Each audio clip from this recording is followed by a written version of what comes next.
Good morning. We're going to get started with an invocation by the Reverend Barry Hinkey of Holy Trinity Lutheran Church, followed by the Pledge of Allegiance led by Councilman James Greiner.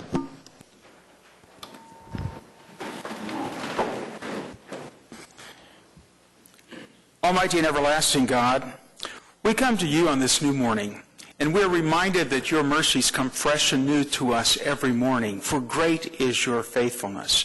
And we pray, dear Lord, that your mercies will be upon this council as they meet together this day. Be with them in all of their deliberations, all of their discussions, whether over the mundane or whether it be over the controversial. And let them feel the guidance of your Holy Spirit in all that they do. We ask you to give to them a passion for their people and the welfare of their people. Give to them a servant's attitude, that they might remember that they have been chosen twofold, by their constituents and also by you, as you chose Queen Esther for such a time as this. There are many things before them this day and in the days ahead. They have accomplished much by your blessing, and we pray that you will continue to lead them forward to accomplish much more for the common good of this diverse community. Give to them a spirit of humbleness. Give to them a heart bent on the good of their people. Give to them also boldness in action as they consider the many ways in which they can serve their community, and in serving their community, also serve you. You have given each one of them a special, unique skill set, talents, and knowledge to be used to the building up of this wonderful community. And we ask, dear Lord, that as you work with them, that this city might continue to grow and to flourish and be blessed by their work and by your presence and guidance. Give to them boldness in all that they do as they serve you. For you are the everlasting God, Father, Son, and Holy Spirit. Amen. Please join me in the Pledge of Allegiance. I pledge allegiance to the flag of the United States of America, and to the republic for which it stands, one nation under God, indivisible, with liberty and justice for all.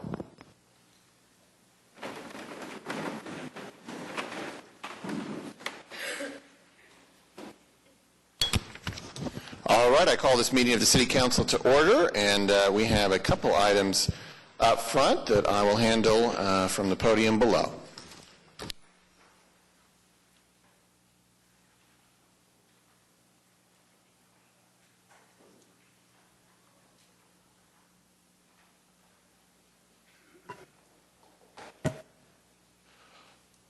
Bart, you want to come up here?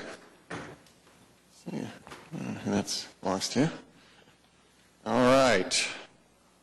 Bart Schott is our City Employee of the Month, pending consideration of this resolution. And we would like to know a little bit more about you, Bart. So I would ask the clerk to read this resolution. Whereas Bart Schott has been a city employee for 18 years and is the director of the Human Resource Information Systems Division of the Personnel Department.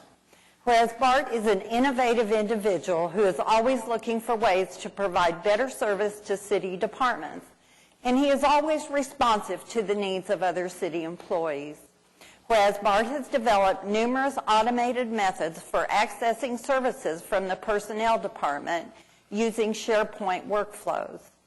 Bart has created forms allowing departments to generate requests and automatically have them routed to the proper individual for approval in the Personnel and Finance Department, as well as the City Manager's office, making it easier for review and tracking.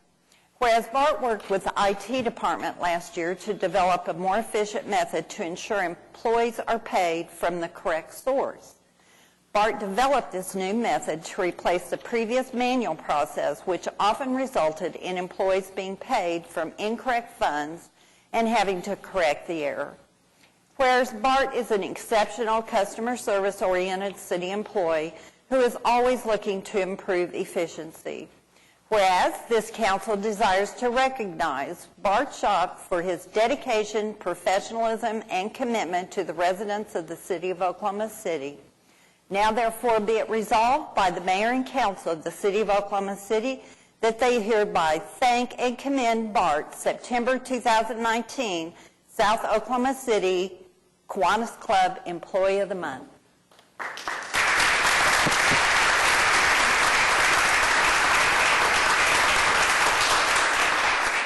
Well, this is a billion-dollar enterprise with 4,800 employees, and to provide the service level to our citizens that they expect, we've got to have all kinds of intricacies and innovative people doing all the important things that make it all work. And so we have the best city employees in the country, and you are certainly a great example of that, Bart. Thank you so much for all that you do, and I enjoyed learning more about you. Now, before you say a few words, because I don't want you to screw this up, I think this is going to go well for you.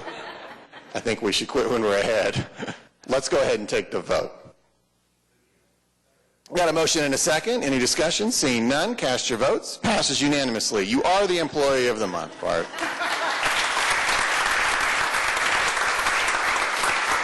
Now, though, we would love to hear a few words from you, Bart. And I understood from our photo earlier it may just be a few, but here you go. It will be just a few, and just pass on my appreciation and thanks for the recognition. It's been a great place to work, good 18 years, and I look forward to a few more. Great. Thank you, Bart. We appreciate you. This is yours to keep. Let's hear it one more time for Bart.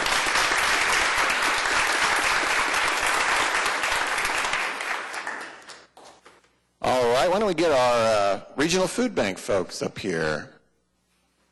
Yeah, everybody from the photo, come on up here. You've come all this way. All right, well, this is another resolution, this one for Hunger Action Month, and let's hear a little bit more about that from the clerk. Whereas hunger and poverty are issues of vital concern in Oklahoma, where 15% of people face hunger daily and 1 in every 4 children do not know where their next meal will come from. Whereas the City of Oklahoma City is committed to taking steps to combat hunger in every part of our community and to provide additional resources in Oklahoma City. The City of Oklahoma City is committed to working with the Regional Food Bank of Oklahoma, a member of the Feeding America nationwide network of food banks, in educating people about the role and importance of food banks in addressing hunger and raising awareness of the need to devote more resources and attention to hunger issues. Whereas the Regional Food Bank of Oklahoma is playing an integral role in addressing access to nutritious foods for residents of Northeast Oklahoma City and other portions of the community where food insecurity rates are high. Whereas the Regional Food Bank of Oklahoma distributed nearly 52 million pounds of food last year through its network of food pantries, soup kitchens, shelters, schools, and other community organizations in central and western Oklahoma. Whereas the month of September has been designated Hunger Action Month in order to bring attention to food insecurity in Oklahoma City and throughout the state, and to engage the public to take action to end hunger one helping at a time. Whereas food banks across the country, including the Regional Food Bank of Oklahoma, will host numerous events throughout the month of September to bring awareness and attention to helping end hunger in their local community.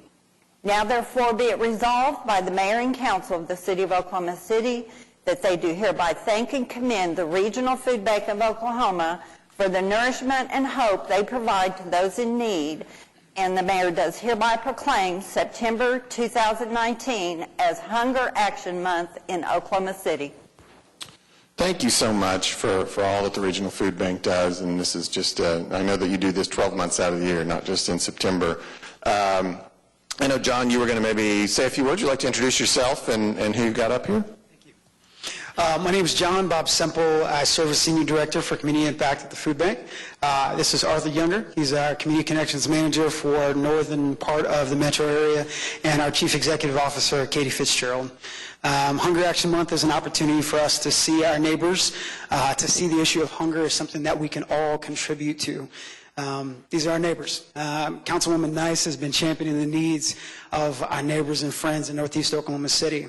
We know that that is something that needs attention, but this month is an opportunity for us all to see that we can play a role. not only supporting the food bank, but supporting food pantries and feeding programs throughout our entire city to make sure that as our city progresses, none of our neighbors are left behind. And so thank you so much to the council, mayor, and Councilwoman Nice for continuing that work every single day. Great, great. Now this is, this is a resolution. I don't know if anyone wants to say anything or make a motion. I'll say a few words. I want to thank the Regional Food Bank for all that you all do. When we asked you, could you help, you did not hesitate. And I thank you. And obviously, Katie's a dear friend from my leadership. OKC, Class 35, best class ever. Just so everyone knows. That was definitely the best class. And to John, Bob, and Arthur, thank you all. And to all of the employees that help to alleviate and meet the needs for Oklahomans and regionally, because I don't think a lot of people realize that we serve not just Oklahoma with our regional food bank, but we serve other states that surround us as well. So that's something that we should be very proud of, that people can call outside of Oklahoma and say, can you help? And we can meet that need. So I appreciate all that you do, and thank you for continuously helping for our communities within Oklahoma City, our schools, the backpack program, everything that you do to provide to make sure that our tummies are fed and our babies are not going hungry. So we appreciate that, especially with our health task force, meeting the need for health. And thank you to Ms. Debbie for helping. As soon as we said we wanted to do something, she went to work. So we appreciate you for your effort in making sure this happened for today. Thank you, Ms. Debbie. Appreciate that. Thank you. And with that, if there's nothing else, I'd like to move that we approve this resolution. All right, we got a motion and a second. Any further discussion? Seeing none, cast your votes. Passes unanimously. Thank you, guys. It's yours to keep. All right, I'll make my way back to my chair, and we'll continue the rest of the business.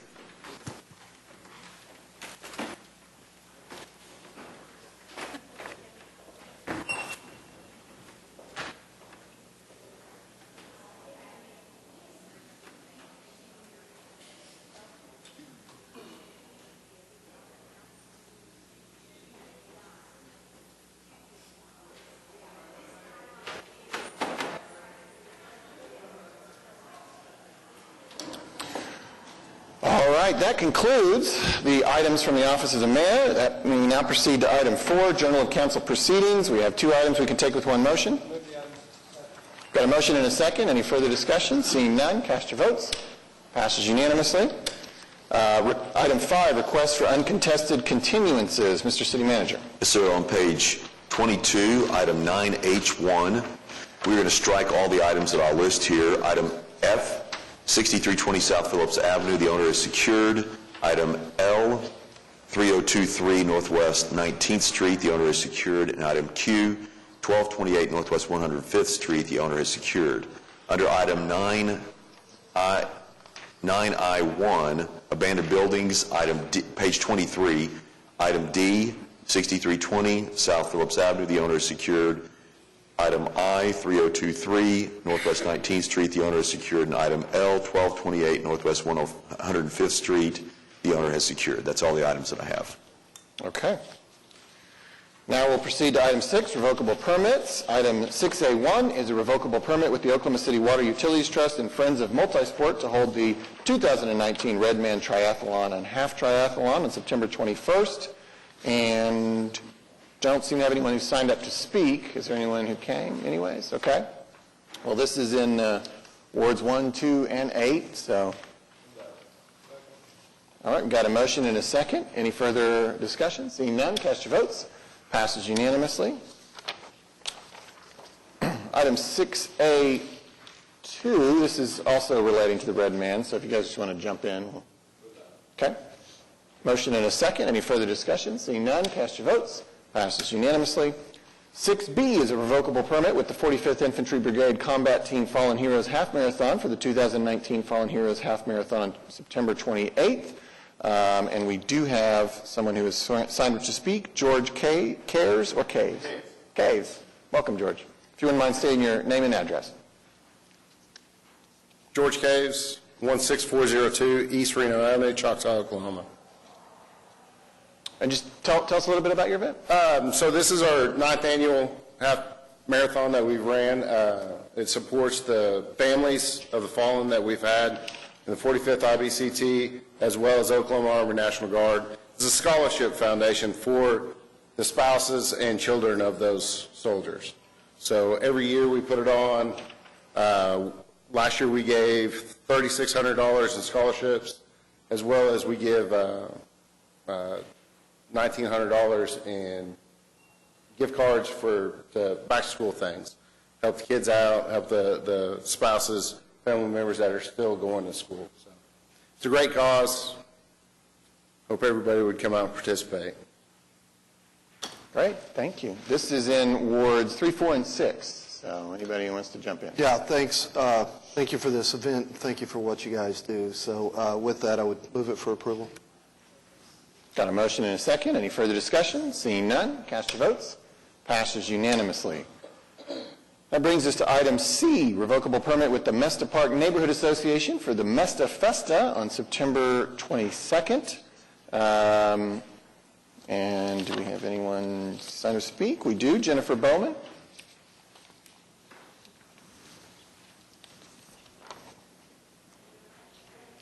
My name is Jennifer Bowman, 704 Northwest 18th Street, Oklahoma City, 73103. This is the 24th anniversary or year of Mesta Festa. It is a community block party that has grown over time. It is very important to our community and to our park. Since 2001, we have been able to raise and provide $150,000 worth of funds to go back into our community park. We look forward to this event every year, and we hope that you'll all join us. Great. Councilwoman Hammond. Yeah, it's a great event, and I look forward to seeing you there. And I'll move for approval. I've got a motion and a second. Any further discussion? Seeing none, cast your votes. Passes unanimously. All right, item 6D is a revocable permit with Scissortail Community Development for the 2019 Fiestas Patrias, September 13th through the 16th. We haven't had anyone sign up to speak. So 4, 6, and 7. You want to jump in here, Councilman Stone? Yeah, absolutely. I know this has been a fantastic event in the past, so I'd certainly move for approval. Second. All right, got a motion and a second. Any further discussion? Seeing none, cast your votes. Passes unanimously. 6E is a revocable permit with the Vietnamese American Community of OKC and Metro Area, a.k.a. Quang Don, Vietnam, for the 2019 Lunar Moon Festival. And I believe we have Michael has signed up to speak. Why don't you come forward, Mr. Chairman, and introduce yourself, if you wouldn't mind. Good morning, Mayor and Councilmen, City Manager, and everyone. My name is Michael Dell. I'm the President of the Vietnamese American Community.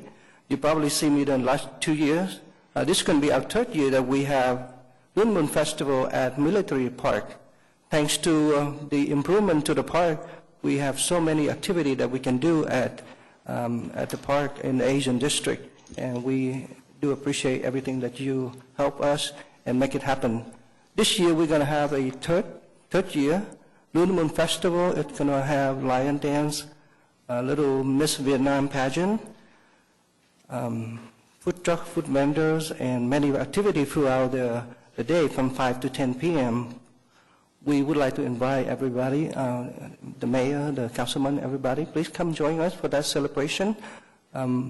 The first year we had 2,000 people. The second year we have 5,000. So this year we're hoping to bring more business to the Asian District and make it become one of the top attractions in Oklahoma City. So thanks everybody for making it possible. Thank you, Michael. Councilman Cooper. I just want to say thank you for bringing us a 3rd year of this event. I've attended in the past. I would definitely encourage everyone to join us over in Ward 2. I don't know if anyone else thinks about this the way I do, but the beautiful median that heads onto Classen from 23rd Street, announcing the Asian District, it just feels like a gateway into Ward 2 for me. It just really does. And so whatever you all can keep doing to honor all the different cultures that make up the Asian District, you have my full support, and with that, I'd move approval. One thing I'd like to add is we want to grow this to be a multi-different, not just Vietnamese. We will bring Laotian, Indian, India, Japanese, Chinese, Korea. It's for everybody. So thank you so much. Thank you. All right, we have a motion and a second. Any further discussion? Seeing none, cast your votes. Passes unanimously. Thank you. All right, I have to recuse from item 6F, so I turn the chair over to Vice Mayor McAtee. Thank you, Your Honor. Jamie Tompkins, you'd come forward, give us your name and address and something about your event. Good morning. My name is Jamie Tompkins, 421 Northwest 10th, Oklahoma City. This is our second annual Midtown Oktoberfest. It's a block party style, and we're going to have live music, food, plenty of German beer, and a portion of our proceeds we donated to the Oklahoma Humane Society. Thank you, ma'am. We need a motion in a second. Yes, thank you for, this is a pretty popular event for the last few years, so I will motion for approval. Thank you. We have a motion in a second. Please cast your votes. And it's approved unanimously. Thank you, ma'am. Thank you.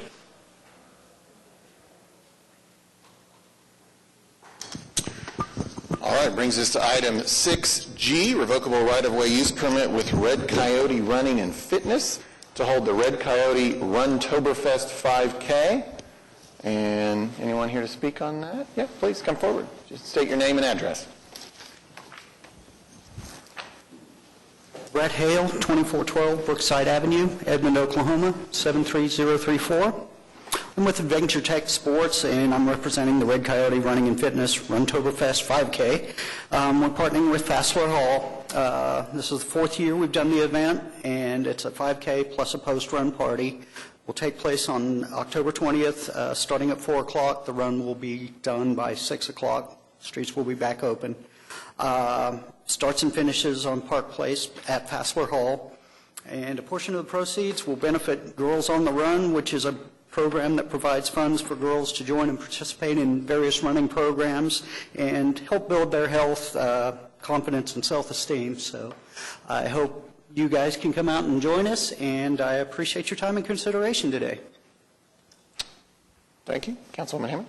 Yeah, that sounds like a great cause. I move for approval. All right, we've got a motion and a second. Any further discussion? Seeing none, cast your votes. Passes unanimously. Thank you. Thank you. All right, that concludes the revocable permits. We'll now recess the council meeting and convene as the Oklahoma City Municipal Facilities Authority, where we have items A through F we could take with one motion.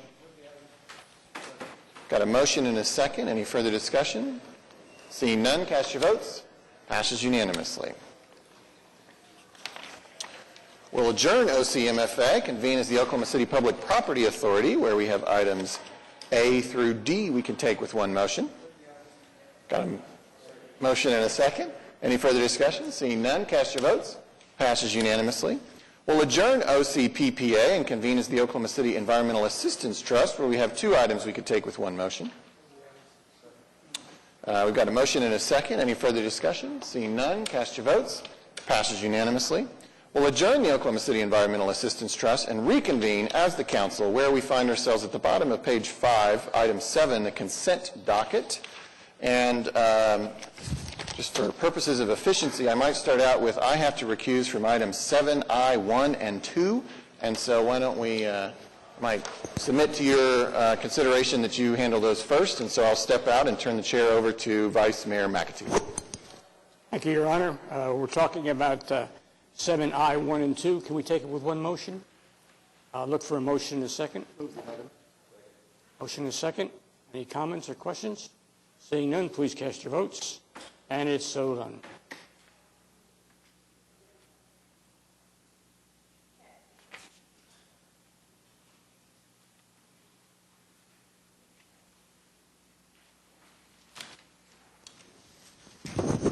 All right. I'd move the remaining items subject to individual consideration. Okay. Got a motion and a second on the remaining items, subject to individual consideration. So I know we have a presentation on item G and on AH. Is there anything else that anyone wants to pull out or discuss? Yes, on G, I'd like to have a separate vote for that. Or Did you say G? Yes. a separate vote, okay? Okay? Anybody else? All right. These are easy this morning. Well, we will take them in order then. We'll start with item G, which is a presentation. Yeah, so Christy Yeager is going to give us a presentation on this program and the outreach and the purposes for the city being involved in trying to reach out for the census. Good morning. The census is coming up. Census Day is March 12th. It's earlier than normal, and we are wanting to make an effort to reach out to everybody in the community and try to encourage them to take the census. One thing that we want to do to help our office is hire a PR firm or marketing firms to reach out to individuals that are hard to reach for us. The census identified those individuals as people who are non-English speakers, and for us it's people who speak Spanish. Neighborhoods with historic low response rates.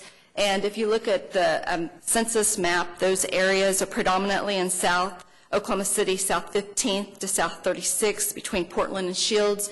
We're going to look at those areas, but then there are other areas throughout the city, like the area around Northwest 122nd and Penn, where a lot of apartments are, very low response rates in those areas. People who live in apartments will look at concentrating on those areas. Households with children under 5 typically do not report their children, so we want to encourage people to do that. And then people who are unemployed are also hard to encourage to count. So we feel like if we get firms out there in the community to talk to people, then we'll have a better response rate. And oftentimes people who don't respond are underserved by these federal funds. So we feel like it's important to get the word out. Does anybody have any questions? Yeah, can you just speak a little bit to the impact of the census on city funding? Sure. Federal funding, it's mostly federal funding, but the impact is on Medicaid, SNAP, Medicare Part B, ODOT, WIC, Head Start. One of the biggest things for Oklahoma City school children is the National School Lunch Program. And so those are the things that really impacts health and well-being of our residents. Any other questions? Okay. Thank you. Thank you. We'll come back to that item for that separate vote at some point. Let's go ahead then and move on. I want to mention on item 7X, there was an amendment that was timely in its distribution that changes the address from 15740 to 15720 and the ward from 8 to 7. Finally, we have a presentation on item 8H. Yeah, Doug Dowler, our budget director, is just going to give a presentation on this resolution that will set the public hearing for a budget amendment. Good morning, Mayor and Council. The budget amendment presented this morning is primarily administrative in nature. The first item in the amendment is what we call purchase order rollover, PO rollover. These are things that were ordered or encumbered in the prior year but not received before the end of the year, so we're paying for them in the current year. So what's happened is we reserved the money in prior year budget, but we're paying for it out of this year's budget. So last year's fund balance was a little higher than it would have been because we didn't pay for these. We're budgeting that in the current year so it doesn't use up departments' budgets. And so this affected 12 funds. This current year is about $4.8 million in PO rollover. Again, it's primarily administrative in nature. The second area is a rather minor change. We have a position in the planning department that works on a number of grants and has charged their time to those grants through the year. We have an audit recommendation for HUD that they would rather us have that position be general fund funded and then the grants reimbursed the general fund. So we're just making that change. They will still be 100% reimbursed. They're just located in the general fund, so we've just raised expenses and revenue in the general fund, that revenue coming from the grant. And then the final changes in the Capital Improvement Projects Fund. We have several transfers were made into the CIP fund after the budget was proposed and adopted in June. As a result of these transfers, fund balance was higher than expected in the CIP fund, and so we wanted to budget to be able to do some of these projects. For example, Parks and Recreation Department had sufficient savings in their general fund budget that they were able to transfer $1.4 million to the CIP fund to conduct the electrical repairs that are being done on the canal. We're doing that out of the CIP fund. There are other projects such as HVAC repairs and seat replacement at the Bricktown Ballpark, capital maintenance and upgrades at a number of city facilities. There's possible or potential support for the Oklahoma City Boathouse Foundation and several other projects that altogether total $10.4 million. So overall, the budget amendment adds $15.2 million to the budget, brings the FY20 budget to $1,569,793,722. And so the amendment's being introduced today. It will be advertised. We'll have a public hearing at the next City Council meeting, and then Council will vote on adoption of the amendment at that same September 24th meeting. I'd be happy to answer any questions if you have them. All right. Any questions or comments for Doug? Okay. Thank you, sir. Well, that concludes anything that anybody had said they wanted to talk about. So we have a motion on the table. We'll deem that motion to not include the item G, and obviously does not include item I previously voted on. Any further discussion? Seeing none, cast your votes. Passes unanimously. Now we will turn to item 7G, request for proposals to be advertised marketing campaign for community outreach for the 2020 census. I'll move the item.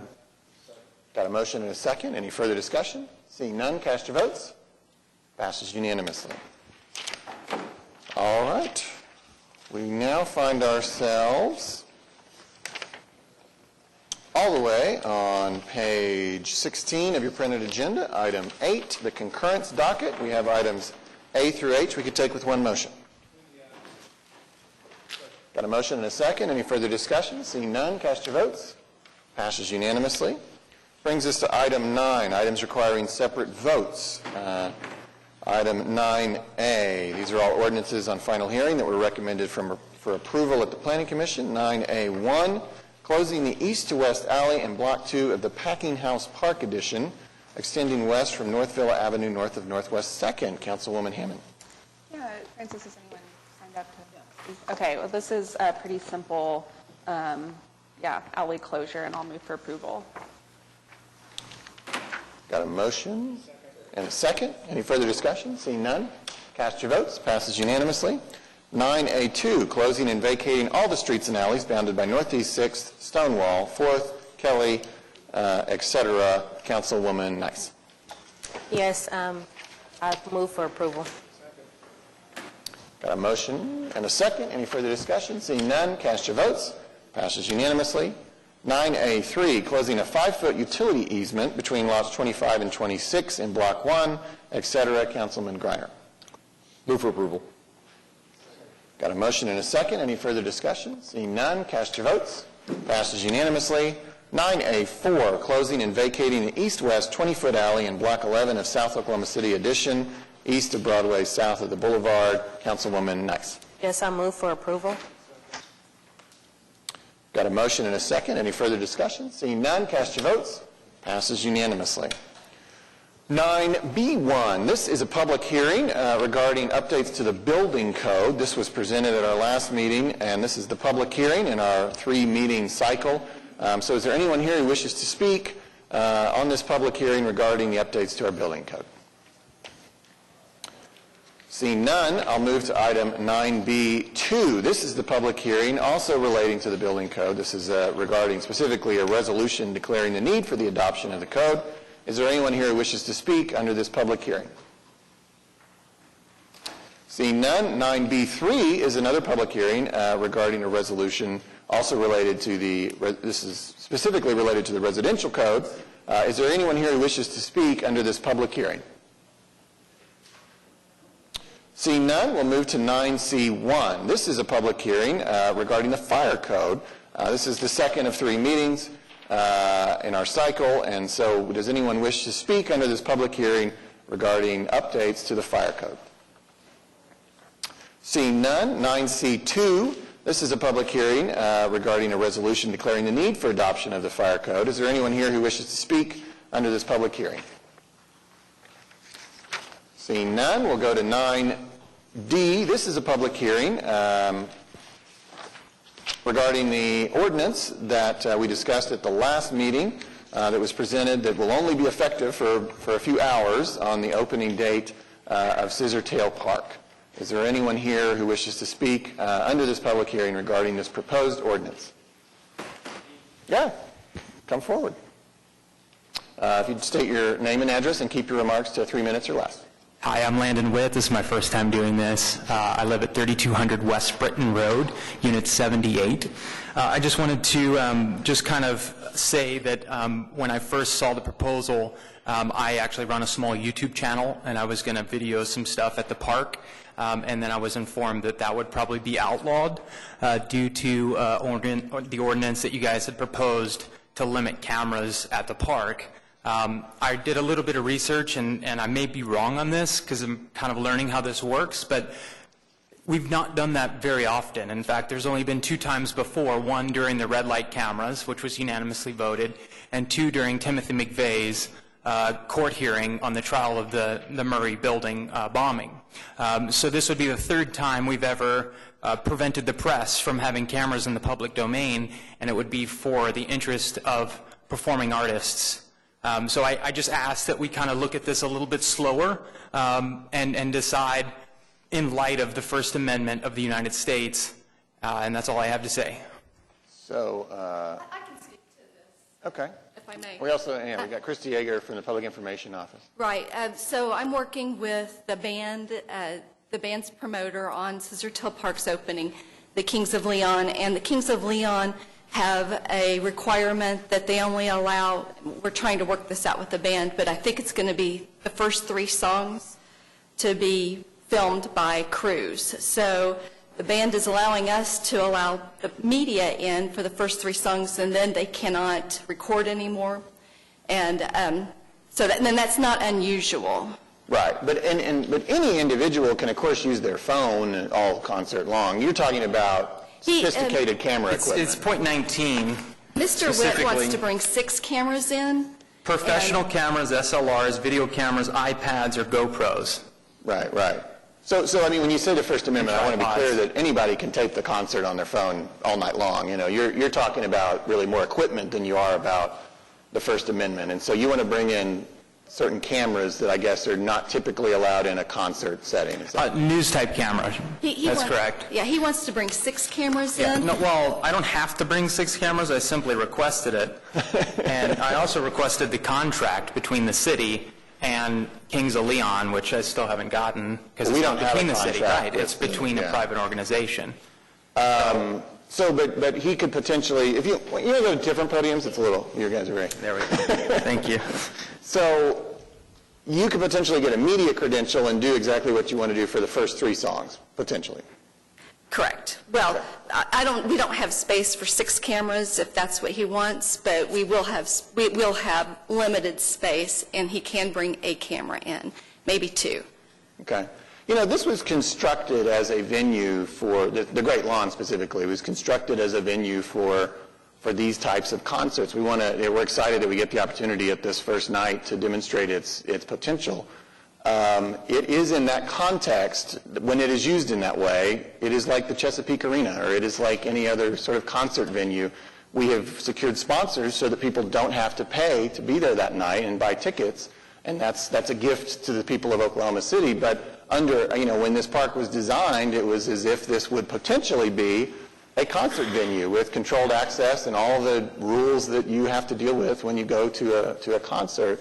I guess it doesn't strike me as terribly unusual that there would be certain rules that we all are kind of used to at concerts, which is you can't bring in 6 cameras, and all that kind of stuff. And I know enough to know that I see the media come in for those first few songs and then they all leave. I mean, I've observed that as a concert goer.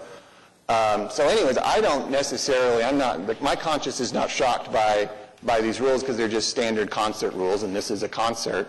But I'm happy to hear. I think the concern, I'm 100% behind Kings of Leon coming here. It's going to be the largest concert we've ever had in Oklahoma. It will literally be the Woodstock of Oklahoma. 30-something thousand people are expected, I think. Chesapeake is 18,000. So that's double what we've ever had.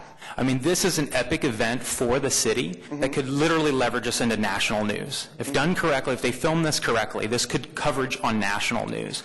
I'm a realtor for a living who promotes things that go around in the city. I've gotten calls from people all over the world just this last year. It's really been an exciting year. So things like this, as long as they're being covered correctly, is great. That's one side of it. The other side is the verbiage in this proposal says an emergency for the well-being of the public. And we're limiting cameras in a public domain. So an emergency clause in legislation, whether it be ordinance or state law, I've dealt with this for 9 years of being in elected office. It's just a standard verbiage, and it sounds really over the top for most things that it's applied to. So I wouldn't get caught up too much in those words. Those were not drafted specifically for this ordinance. That's just, it helps the ordinance take effect sooner, and it's standard verbiage. That it does sound like we're being invaded by the Russians. I totally get that. But Right. I just want to make sure that we kind of word it in a way to where this is not a repeated thing. Because if we were able to get this for Friday night Kings of Leon, why couldn't we get this for a construction site that's going on somewhere? Or why couldn't we get this for a public hearing going on somewhere over here? So I just want to make sure that the wording is very precise to make sure we're not in conflict with the public domain limiting the freedom of the press, right? Sure. Because that's what it looks like right now. I think for those few hours, this becomes a concert venue, just like Chesapeake Arena does, where all these rules apply every time, and I don't see that. I mean, certainly feel free to be a watchdog on it. I just don't see this happening again unless we should choose to have another concert with a, type of performer who has all these guidelines that they bring to bear. That would be my, but if it should happen, it would all be voted on and discussed just like we are here. It won't happen in the cloak of darkness. It happens just like this. So this is why we have a public hearing to discuss it. So any comments, questions about any of this? Okay. Nobody's got anything? Well, I'll just say that I have similar concerns, but the issue is that it's not at this stage in this, and I think this is an issue with a lot of our technically public lands, is that they turn into private venues for these events. So they get to call the shots, essentially. And so, that's kind of where it stands, is that it's not, at that point, it's public land with some public money, but sponsors have paid for the concert. It's kind of a private facility at that point for those whatever number of hours. So that's, I feel a little bit like our hands get tied as a city because it turns into a private facility and privately operated, even though it is technically city. And that's just the way that we've set up most of our big parks and venues, unfortunately. So that's kind of my 2 cents, but it's frustrating. Okay, there's no wording that we can add in there to help specify that, or should I could probably draft something, but would that delay? I don't want to delay. My purpose is not to delay this wonderful concert. What is it? Tell me what it is you're hoping to change exactly. What I'm hoping is to put a little bit faster restraint on when we vote for professional cameras to be limited in the public domain. I believe that the internet is going to be, Cisco says 80% video traffic, and already the millennials are 100% on YouTube, 100% on TikTok, on Instagram Live, and so this is a video world. And so if you want to limit what the kids are seeing, you limit video. And so that's why, to me, when I saw this, I was like, I have to get involved because video is our language. Right. Again, anyone can videotape the concert. I expect 20,000 people to be videotaping the concert. So you're talking about equipment, that you would like to bring in. Right. So it's his camera, DSLRs, and yes, I understand that an iPhone is an incredible tool, and it really is the best. It's just the cameras, DSLRs, GoPros, those are traditionally being used for mainstream media.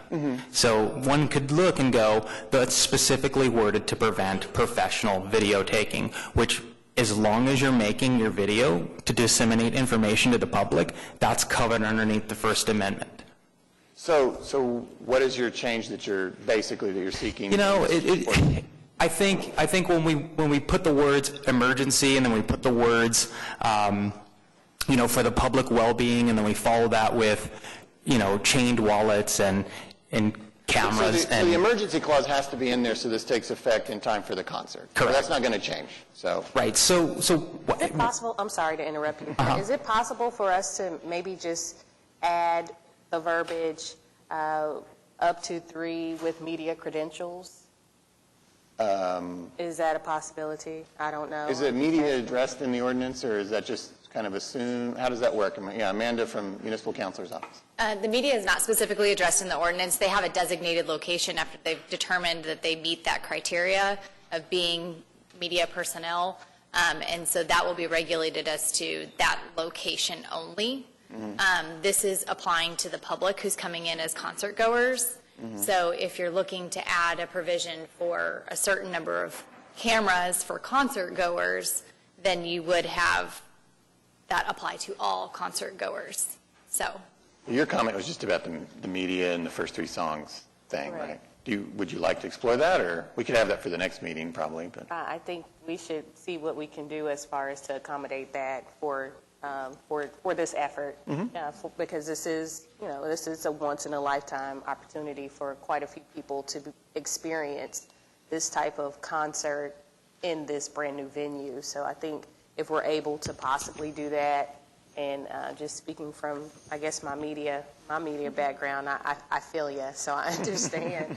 I would only say that this was specifically asked for by the band, this restriction. So if we change what they asked for, there may not be a concert. Well, you're not asking for this to affect the public. You're talking about the media aspect. Just the media. Yeah. Since they already have a designation. They've already agreed to that. we can draft a provision that applies only to media and specifically address what the band will allow, and bring that back to council. Okay. I know that's not exactly what you're looking for. This is just a public hearing today. We have the final vote. Right. Yeah, this is the vote. Well, and that's it. I want to get with your representatives as well. That way I can help kind of draft something just to say how the YouTube and Instagram and Facebook Live community is going to kind of see this, and also that we can play a role and have some clearer guidelines. I think in the past it's always been for TV and newspapers, and that's not always the mainstream media anymore. So I think if we can have kind of some understanding of what role does YouTube and Instagram and Facebook Live play in the public domain in the future. So I know that's a whole different issue, but I saw this as like, oh my gosh, this could be a precedent. And it may not be. I don't know. It's my first time in this stuff. So. Okay. All right. Very good. Thank you very much. Is there anyone else who wishes to speak on this public hearing? Okay, we'll move on to item 9E. So this relates to, this is a public hearing regarding the ordinance relating to the sales tax for MAPS 4. There was multiple items. This was the one that required 3 meetings because it's an ordinance, and it's the ordinance that would take effect collecting the penny if the vote passed on December 10th. And so there's 3 meetings required for this. Is there anyone here who wishes to speak under this public hearing portion of the meeting regarding the MAPS 4 penny sales tax? Seeing none, we'll move on to item 9F. This is an ordinance to be introduced, set for public hearing on September 24th, potential final hearing on October 8th. This is the first of 3 meetings. We're going to have a presentation on it. This relates to our municipal code on intoxicating substances. Yes, and Orville Jones is here from the Municipal Counselor's Office to speak on this item. Thank you. These are 3 separate ordinances that arise from 3 separate departments: the Police Department, the Development Services Department, and the Parks and Recreation Department. The intent of these ordinances is simply to catch Oklahoma City up to the vocabulary and regulatory structure of the alcohol changes that the legislature made in 2016, 2017, 2018. So there's really nothing substantive here, but it is on for 3 separate hearings, and if there's any questions, I'd be glad to answer it. And Orville, you're really speaking both to items F1, 2, and 3, right? Yes, Your Honor. Yes, yeah. Okay, any questions for Orville? Okay, we do need a motion. Can we take all 3 with one? F1, 2, and 3 to introduce the ordinances for consideration. Got a motion and a second. Any further discussion? Seeing none, cast your votes. Passes unanimously. All right, now we are at, it's like public hearing day. All right, we're at 9G1. This is the public hearing regarding dilapidated structures here listed, items A through C. Is there anyone here who wishes to speak on any of these dilapidated structures? Seeing none, I would entertain a motion for a resolution found at 9G2 declaring that the structures are dilapidated. Got a motion and a second. Any further discussion? Seeing none, cast your votes. Passes unanimously. 9H1, this is the public hearing regarding unsecured structures, items A through Q, although 3 of those were struck, F, L, and Q, at the beginning of the meeting. Is there anyone here who wishes to speak on the unsecured structures here listed? Seeing none, I'd entertain a motion for the resolution found at 9H2 declaring that the structures are unsecured. Got a motion and a second. Any further discussion? Seeing none, cast your votes. Passes unanimously. 9I1 is a public hearing regarding abandoned buildings here listed, except for the one struck at the beginning of the meeting. Is there anyone here who wishes to speak under this public hearing? Seeing none? Got a motion for the resolution at 9I2 declaring that the buildings are abandoned. Is there a second? Got a motion and a second. Any further discussion? Seeing none, cast your votes. Passes unanimously. We now find ourselves at 9J. This is a resolution approving the incurrence of indebtedness by the Central Oklahoma Transportation and Parking Authority, and I believe we have a presentation. Yes, Brent Bryan, our finance director, is here to speak on this item. Jason Fairbrush is also here, our director of Central Oklahoma Transportation and Parking Authority.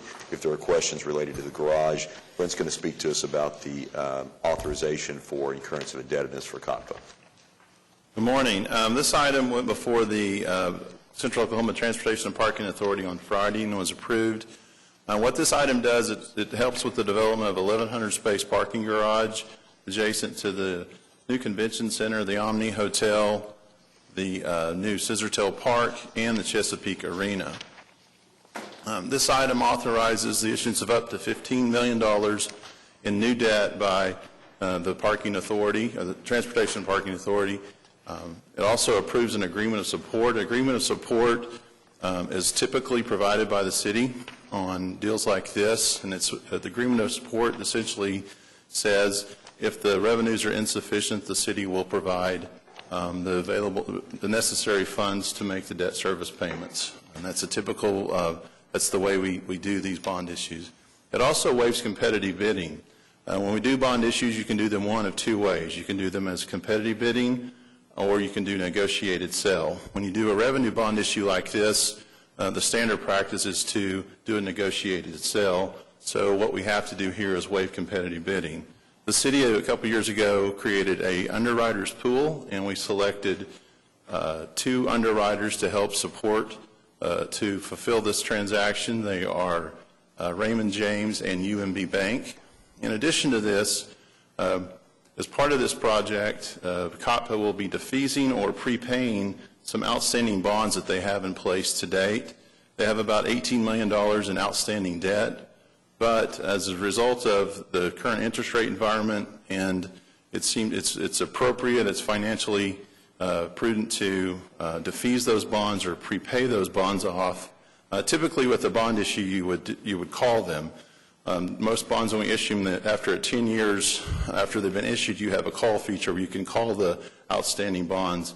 These bonds are not callable until 2023. So the appropriate thing to do is to defease them, and we will actually do that in the next 30 days, and we will defease $18 million. And the result of this, by defeasing the bonds with a lower interest rate, the interest rates will be savings from about a 4.75% interest rate to about a 3.55, which will equal out to, which will result in an annual debt service savings of about $675,000. Our annual debt service payment will go from $1.5 million down to $825,000. In addition to that, it will save us $7.3 million over the 25 years life of the bonds, new bonds that we're issuing. With that, I'd be happy to answer any questions. I have a question. So with that, so that's the 825 is how much we will owe per year on. Yes, ma'am. And so do we have a number of what that turns out to be to create the revenue per space of the parking garage? We don't necessarily look at it like that. When we issue these bonds, we issue these bonds as a system. It's not just for this bond, for this parking garage. The revenues from the Arts District garage, the revenues from the Sheridan Walker garage, those are all rolled into this. So we don't necessarily look at it from just this 1,100 space parking garage. Okay, because I guess my question really boils down to, with the arts parking garage, we've gotten into a space where it's not creating the money to cover its debt service, and I'm just concerned, are we concerned about that with this new garage? At this point in time, we're not. We feel that we have adequate cash flow to issue these bonds and to cover this new debt coverage, or this new debt service requirement. I think, too, that when you look at it as a system, like what you're saying, if you looked at Arts District as a standalone, what you said is exactly right, but we actually support it with the full system. So the other garages that were paid off before, when we issue debt with all the revenues of the whole system backed behind that to support that debt. So it's every garage in the system helps to support that debt. And this will be all of the outstanding debt of the parking authority once we finish this. So it's closing out the debt that we had when we issued for the system, but for the purpose of constructing the Arts District garage. So this will be all of the debt. So it really reduces our debt service. Right. Okay, well, it's just a handful of blocks from a bunch of other parking garages, so I guess my concern becomes that if we build more garages, in theory, it brings our debt service down because you're spreading that out, but then we're just inducing more demand for people to park downtown, and when we built a streetcar that, in theory, again, is supposed to get people from parking garages to places like the convention center, from hotels to the convention center. So again, I just sort of want to keep that in mind, that if we're building more garages and it looks nice on paper that we're taking our debt service down, that we might just keep building ourselves digging ourselves a hole that looks nice, but we have to keep building new garages to help float the other ones. So that's just... Okay. Yeah. On that note, and I've already said this in conversations with you and with Jason Fairbrush, I personally would hope that this is the last parking garage the city ever builds. As we have a streetcar, as we have a Northwest BRT that's coming online in 2023, as we have another one going to the south side, as we have another one going to the northeast side, we're adding signal prioritization to half of our existing bus fleet. We're improving our public transportation system in such a way that with just the 3 BRTs alone, you're going to see 8 to 15-minute frequencies and park and rides along the outer edges of that system, meaning that people can park their cars at those park and rides and hop on that BRT, come down here, use the streetcar to move around, and not have to worry about parking.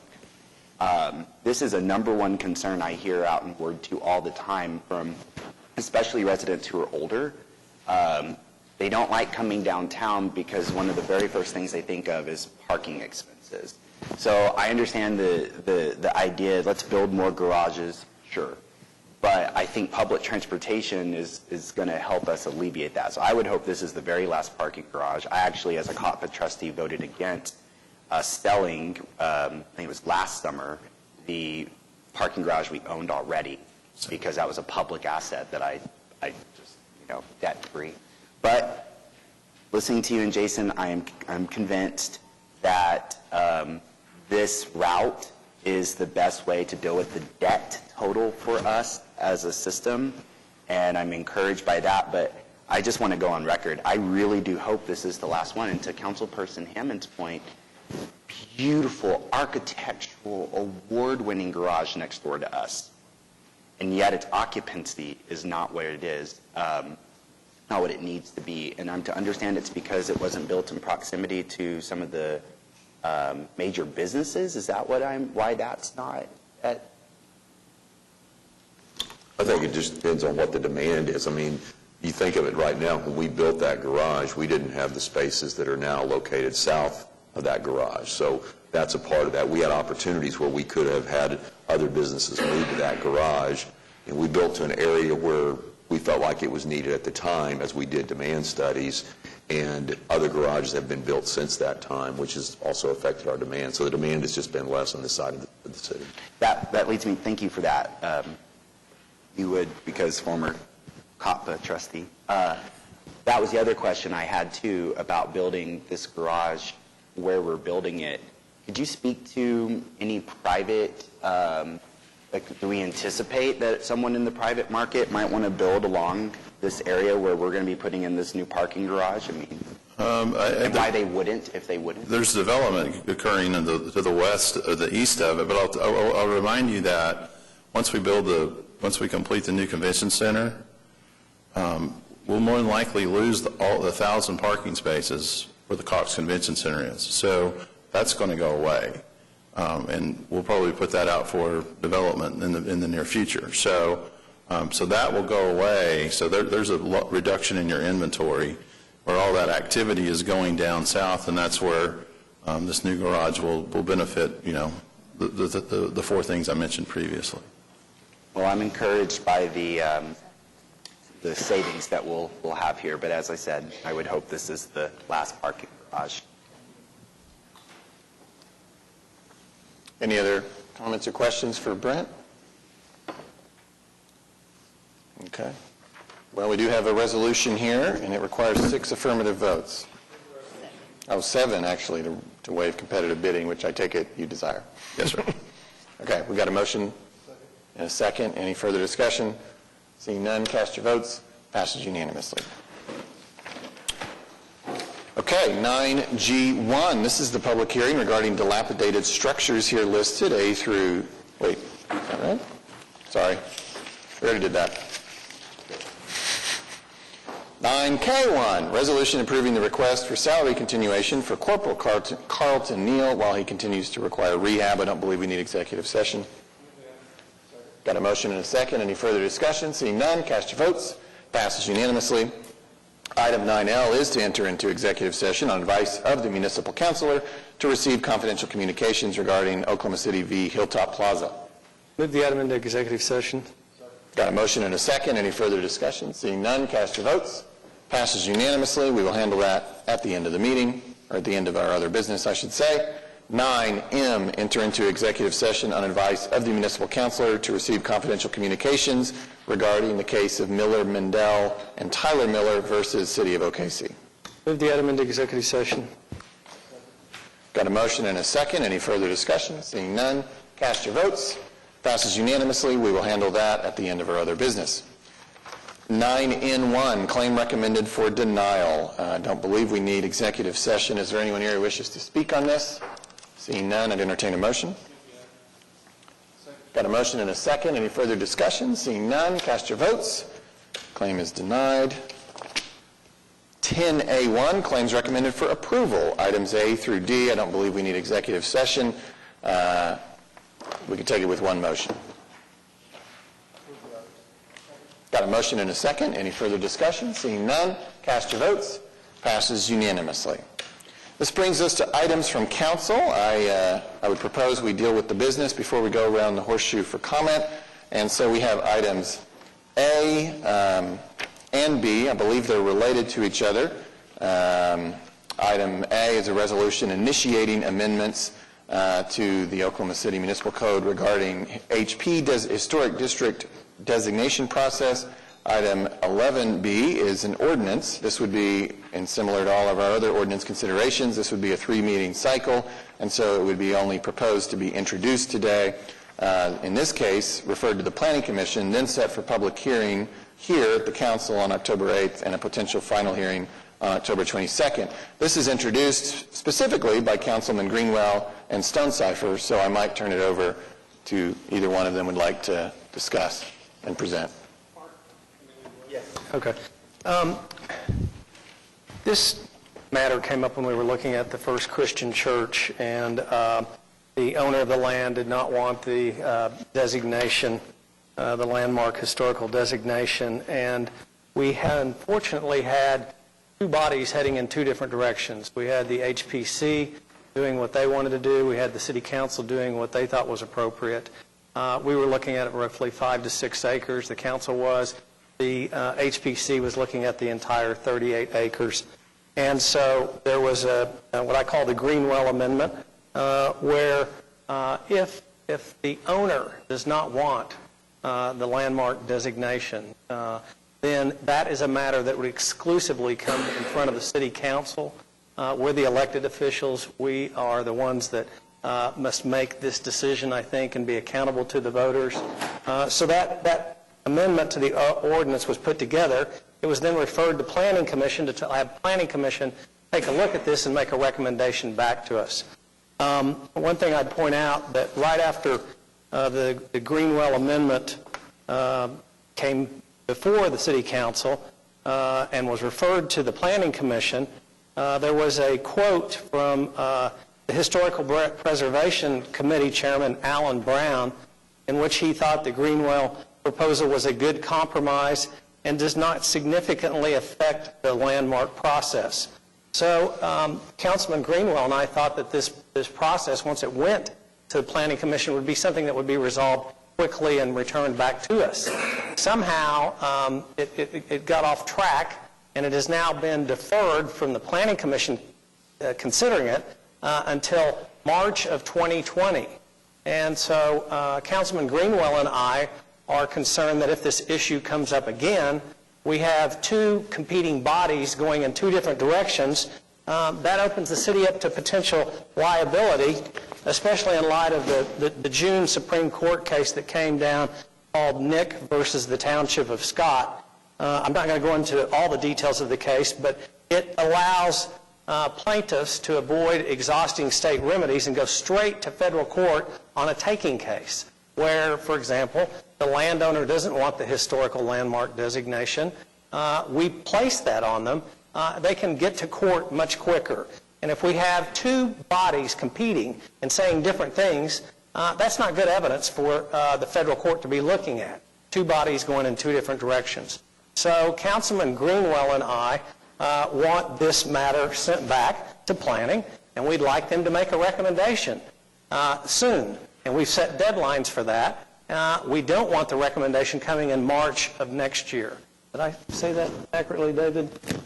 Was there something you'd like to add? Well, no, I think you explained that extremely well, Mark, so thank you very much. I take a little bit simpler approach to this in today's age of justice reform. This is certainly an effort to eliminate any property owner having to go before two separate bodies, hire legal assistance, and incur all the cost as well as time to present their case before two distinct bodies. And as Mark indicated, in terms of taking a property, there are two forms of taking properties. We can take title to property through eminent domain, and we have to compensate the property owner when we do that at the fair market value. Now, past few years, as we've gone through a lot of activities related to that, we continually find that our appraisals tend to be lower than what is ultimately determined. But there's a second way of taking property, and that's when we take the enjoyment of a property owner's right to enjoy their property, and we do that by placing restrictions and other restraints on the full use of that property. And if we are to do that, we need to be prepared to compensate that owner when we try to take the property, again, whether it's by title or through enjoyment.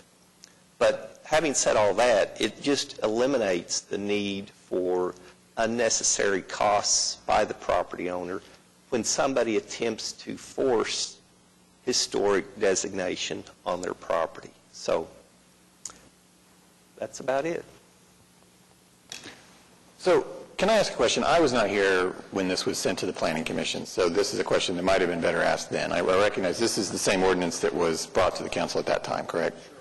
So when I heard about this, I was under the impression it applied just to the historic landmark process, which is kind of almost a different category. You've got districts that we have where you've taken a whole neighborhood and put it in an HB district, and then you have, I think there's only like 7 or 8 historic landmarks that we've taken, and obviously First Christian Church was being considered as part of that process, correct? Am I reading, we don't have a lot of context here, and forgive me that I didn't have time to pull out the ordinance book, but just this packet seems to indicate this, what you're proposing to make a change not just to the historic landmark process, but also to the designation of districts. We're limiting it to a historical context, and what we want is if 50% of the owners of the land, 51% of the owners of the land want this, then planning can decide this, HPC can decide this, we can decide it. But in the limited example of the First Christian Church, where the landowner did not want that designation, in effect there's an argument that we are making a taking. That we would be the only body that would decide that. And that's because we are elected officials, we're not an appointed committee, and that's because we do not want to have two bodies going in 2 different directions, which is exactly what happened with the HPC was doing one thing and we were doing another. Right. And so all I'm saying is I don't want to defer this until March 2020 when the president of the chairman of the Historical Preservation Committee, Alan Brown, said the Greenwell proposal is a good compromise.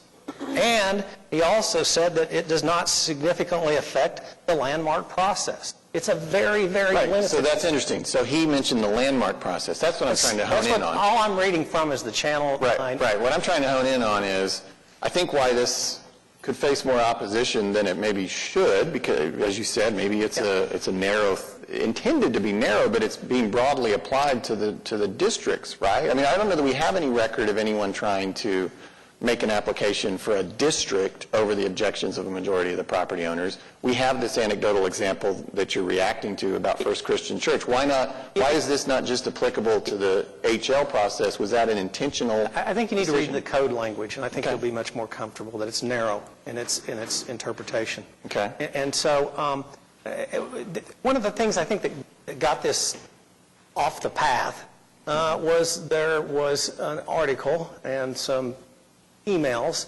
that thought that that David and I were upset with something with the Planning Commission, and but we're not upset with the Planning Commission at all. They do a great job, and they're a great benefit to us, and that's why we refer things to them. And we just wanted this thing to be decided sooner than March of 2020.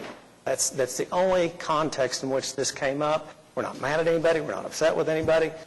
We just don't want them to defer a ruling on this for so long in case it comes up again, whether it be the First Christian Church or some other piece of property.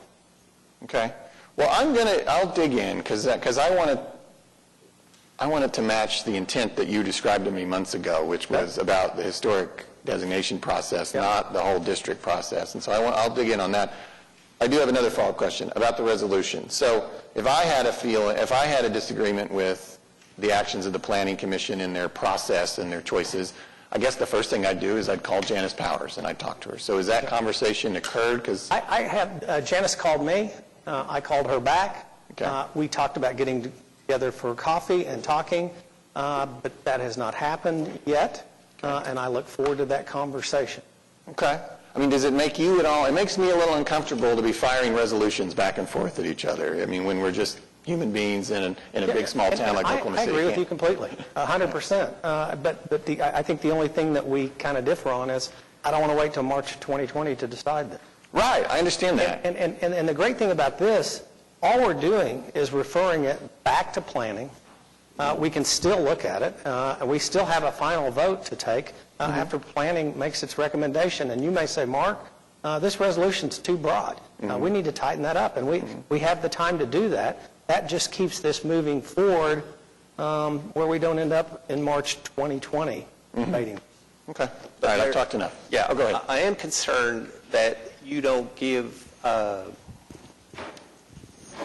necessary support to the majority, that a minority of, say, property owners could force this on the majority that doesn't want it. Right. I understand the argument you're making.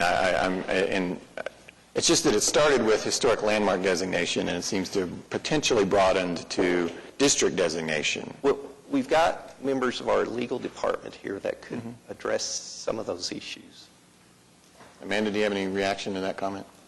The HL designation process is under the same section of our code as the HP designation process. So we don't have a special call out for HL designation to initiate that process.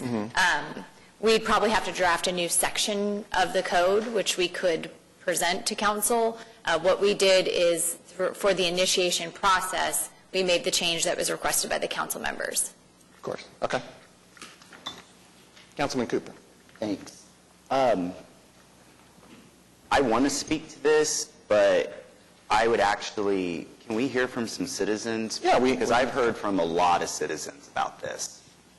We have two who have signed up to speak. Maybe that's a good place to go. So we'll start with Judy Federa.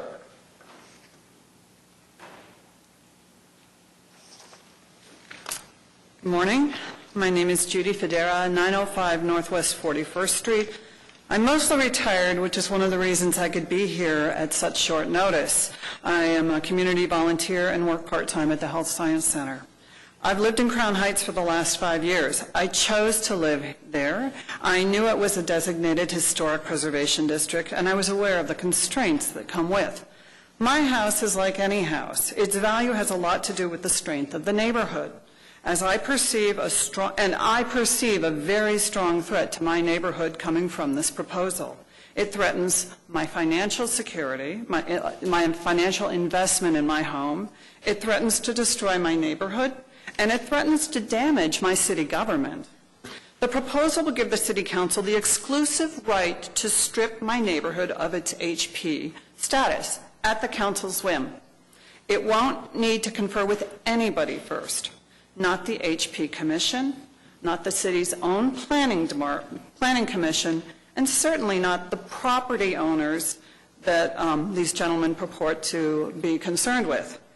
The City Council will not be held accountable for doing any due diligence, nor adhering to any urban master plan that may exist. This is bad for me and my neighborhood, and it is a really poor move for any city to make to remove the City Council's accountability and transparency. It's curious to me that two city councilmen are putting so much effort into trying to control the HP designations. Neither of their wards contain any HP district, so it's doubtful that this is a pressing issue with the constituents they represent. The fact is, Oklahoma covers more land than any U.S. city except for Jacksonville, Florida.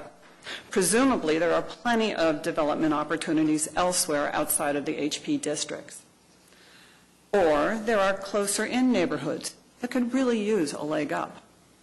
So what are Councilmen Stonecipher and Greenwell up to? Why are they trying to rush this process? Last month, they actually asked the Planning Commission's Urban Development Committee to vote on this proposal, but were turned down because the master planning process is still 6 months from completion. That is why they wanted to wait till March. So here we are today with the same proposal and a request to expedite the process so it can be voted on in October. Since last spring, these two councilmen have spearheaded multiple efforts to change HP designations that affect our home and HP district, which are not in their wards. If the status of HP districts in Oklahoma City is so pressing an urban problem to these two men, then the whole issue should be aired, researched, and carefully considered and revised by qualified individuals, some of whom are employees of the city, not pushed through for a quick and dirty fix. Why should a city keep its historic preservation districts? There are myriad reasons and lots of recent research about why and how to do it. Here are just two reasons from an article from the National Trust for Historic Preservation. One, historic districts help strengthen communities and attract people back to cities, which I know we're trying to do. Two, regulating historic districts properly can help protect a property owner's investment. Thank you. I'm concerned about this. The article goes on to explain, and I quote, Regulations are intended to prevent the demolition or inappropriate alteration of historic properties and thus the fabric of the historic district that gives the property their value. These rules can be particularly useful, and they offer predictability for residents and for those considering an investment in that community. And I'm still quoting, these rules can be particularly useful in times of economic crisis, national disasters, or even just in the event that irresponsible private interests surface. Thank you for your time. Thank you. Okay. I just wanted to Councilman Stone. ask a question. Do you see any way this could possibly be used to reverse a current designation? Is that maybe an Amanda question?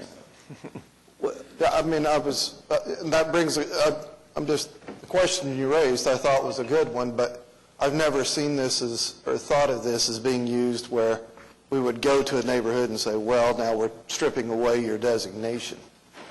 So the process for designation, amending, repealing a HP district is the section that is proposed for amendment here.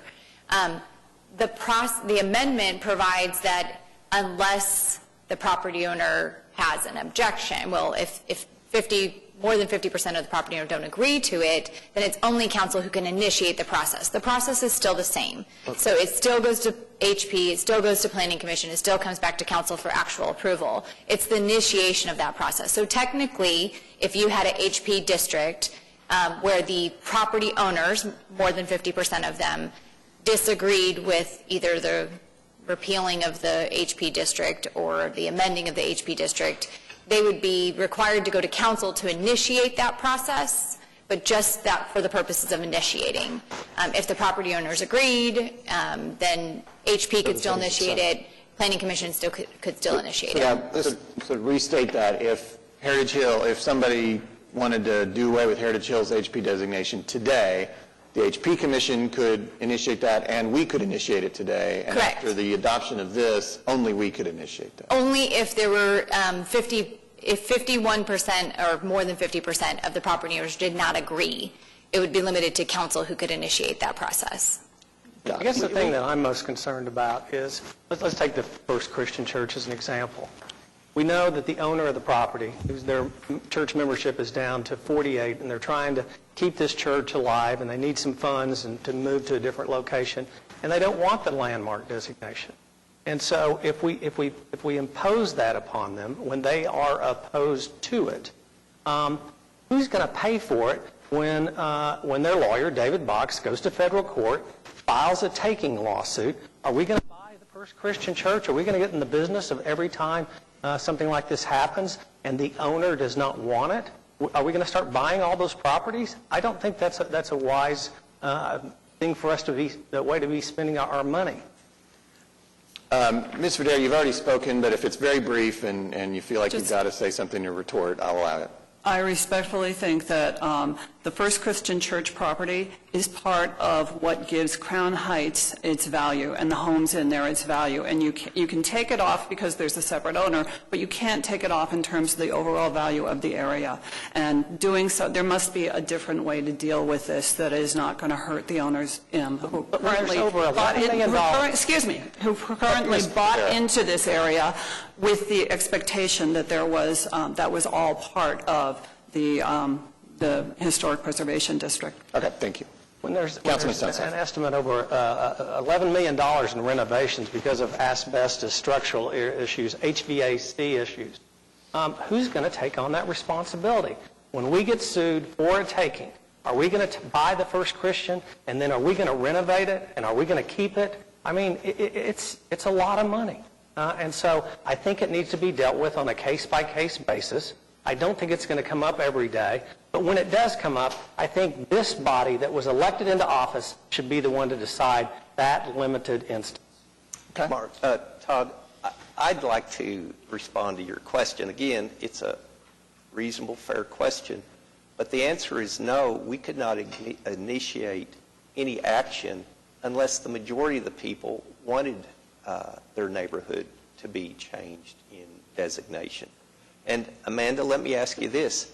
if you've got a neighborhood that's currently not zoned as historic preservation area, and if as few as 10 or 15% of the homeowners wanted their area to be designated, could they initiate that despite the 85 to 90% other homeowners in the neighborhood not wanting it?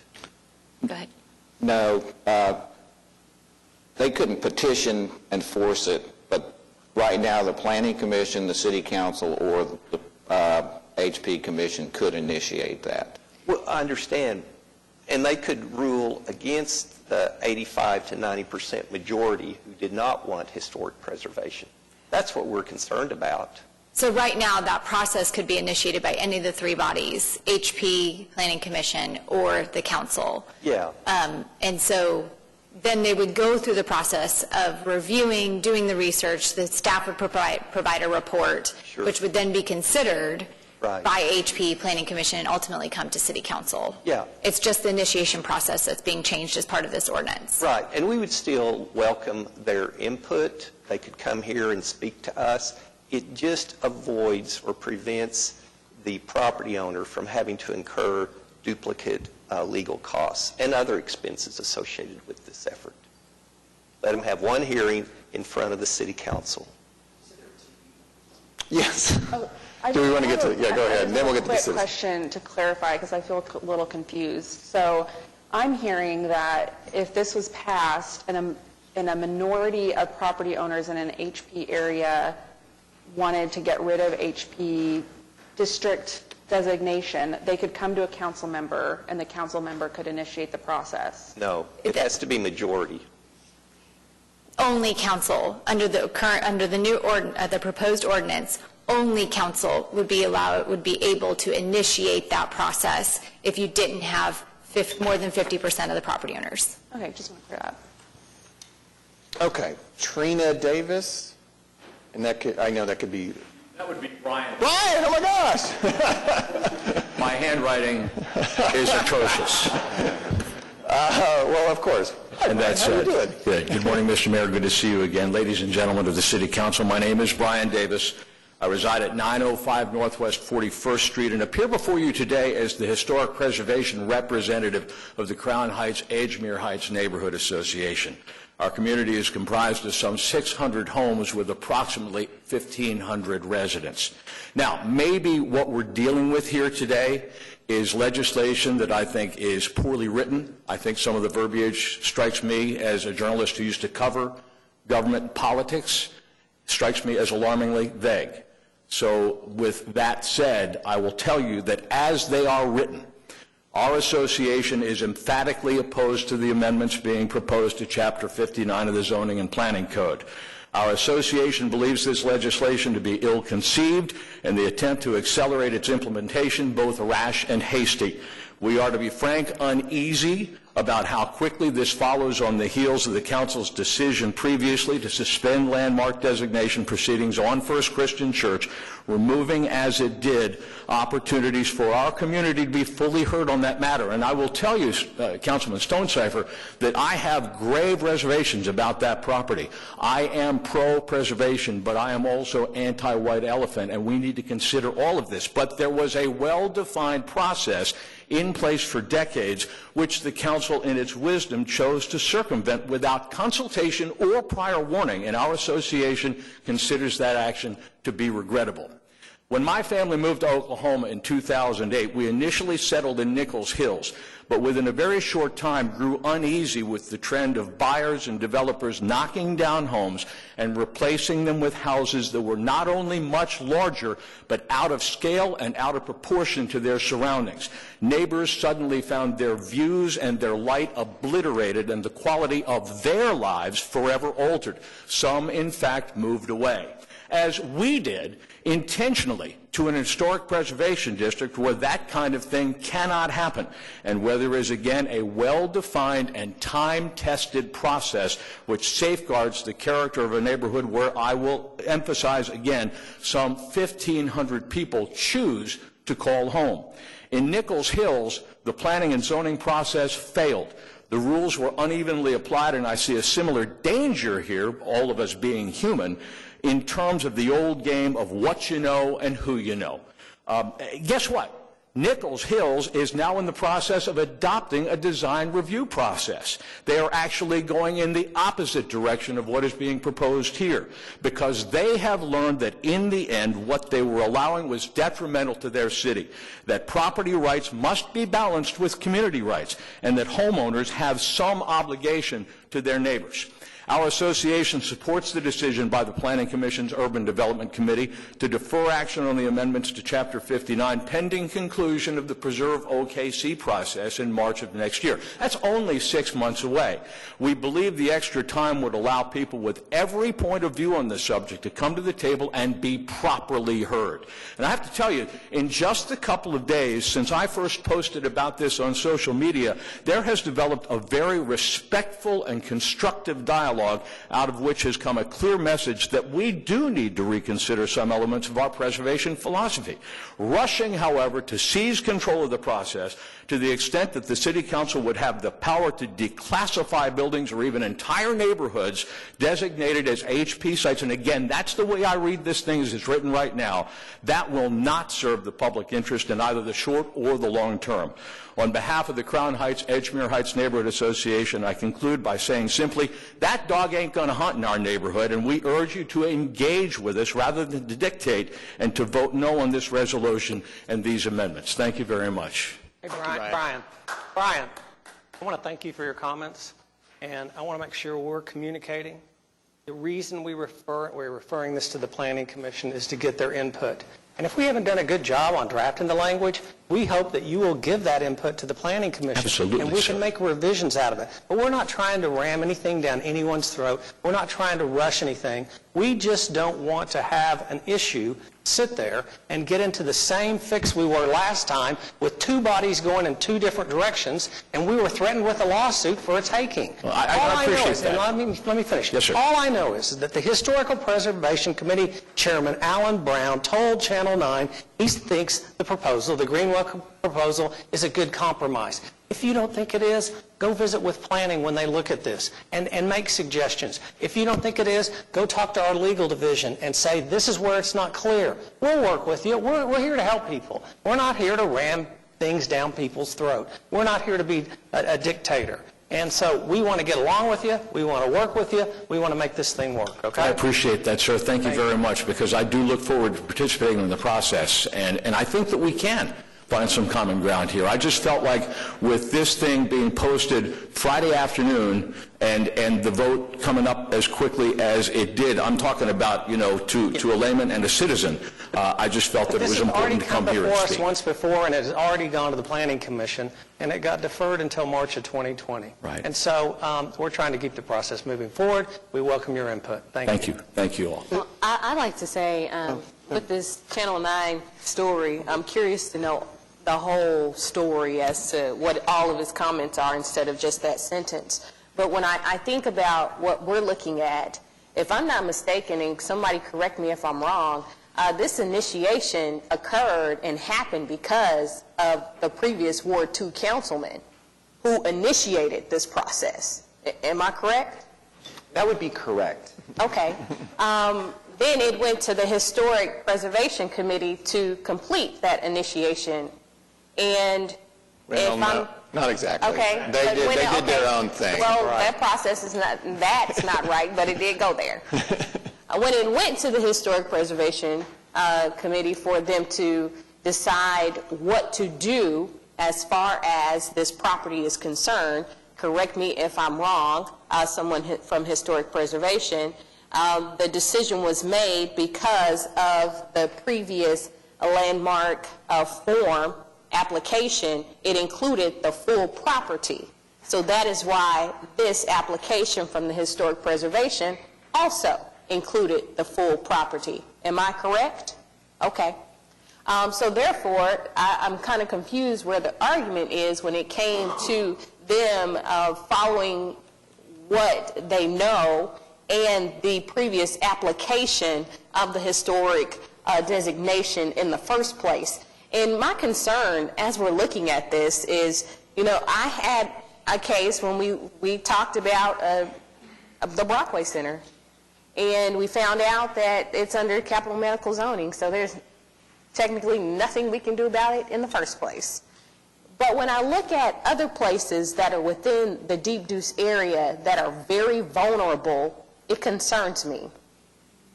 Because if we have someone who decides, we just don't want it. We don't want this to be landmarked or designated. And this building has been up since the 1930s. Excuse me, why are we deciding to raise a building just because someone doesn't want that when it has historical reference, significance, and it is of utmost importance to this community and to our city? And the fact that we don't have that many places that have been designated in the first place. So that's a concern when we're looking at that. But I think we have to pay attention again to the fact that this began because of the previous Ward 2 councilman. That's how this process was initiated in the first place. And that's all I have to say. Amanda, I want to make sure I'm clear on this. When we considered it, the city council, it was just looking at like 5 to 7 acres, right? Right, so when it was first brought up by Councilman Shadid, it was limited to just the corner. Council deferred the item. It went to HP. HP had it on their agenda for consideration for initiation. They initiated the process as to the entire property, which was the larger footprint. The HP process never fully went through. Clear on is we did not refer that to the HP. That was the HP taking its own action. The HP took their own action. And they took it as to the full 38 acres when we were only looking at the corner, which was approximately 5 acres. Is that correct? That's correct. But that was based on the previous application, correct? Councilman Shadid presented it as only the corner for discussion among council. Council never took any action on that matter. When HP started it or considered it at their first meeting, they considered it as to the entire parcel. Now, they never finished the process, and part of that process is staff coming forward, doing the research, putting together a recommendation. As part of staff's process, they could have recommended it be reduced down to only the corner rather than the full acreage. They did not finish that process because council revoked the HP initiation. And I guess the discussion that we have to have, and I think it's a healthy discussion, is when we find ourselves, each property is different, and each has its own peculiar circumstances. But when we find ourselves in a situation that the owner cannot make $11 million in repairs, that the owner needs to sell the property, are we going to start buying those properties? And on a case-by-case basis, I think we can look at that. But I don't think we can go into the real estate business. Well, I don't think I say we need to go into the real estate business per se, but I think we need to pay attention when, again, this process began, the way it began, how it went to the HP, how they work within the HP to make sure that they are following the correct guidelines. And the reason I know that part is because of what happened in the process of when we were dealing with the Brockway Center. So that's the part that I do know. Sure. And they had to go through that process, and that's how the designation came for the full property. And again, we understand the process. It stopped in mid-consideration, and that's obviously the problem. It stopped in mid-consideration, so now we're here. But I feel as if it had already been initiated, so we're asking for literally what's already taken place. And I think we do agree on one point, and that is that when we are considering a specific piece of property, I think it's healthy and I think it's good that we have the ability to refer things to the Planning Commission and to HPC where we need additional guidance. And so I think we agree on that point. In your case, you were dealing with a different organization, and I don't know much about that. I have looked at the HPC, and in my mind, they were heading down a road that was going to lead to us being sued in federal court, and we were going to have a taking case where we would have paid a lot of money for taking that property. And I don't want to do that. I just don't want to do that. May I?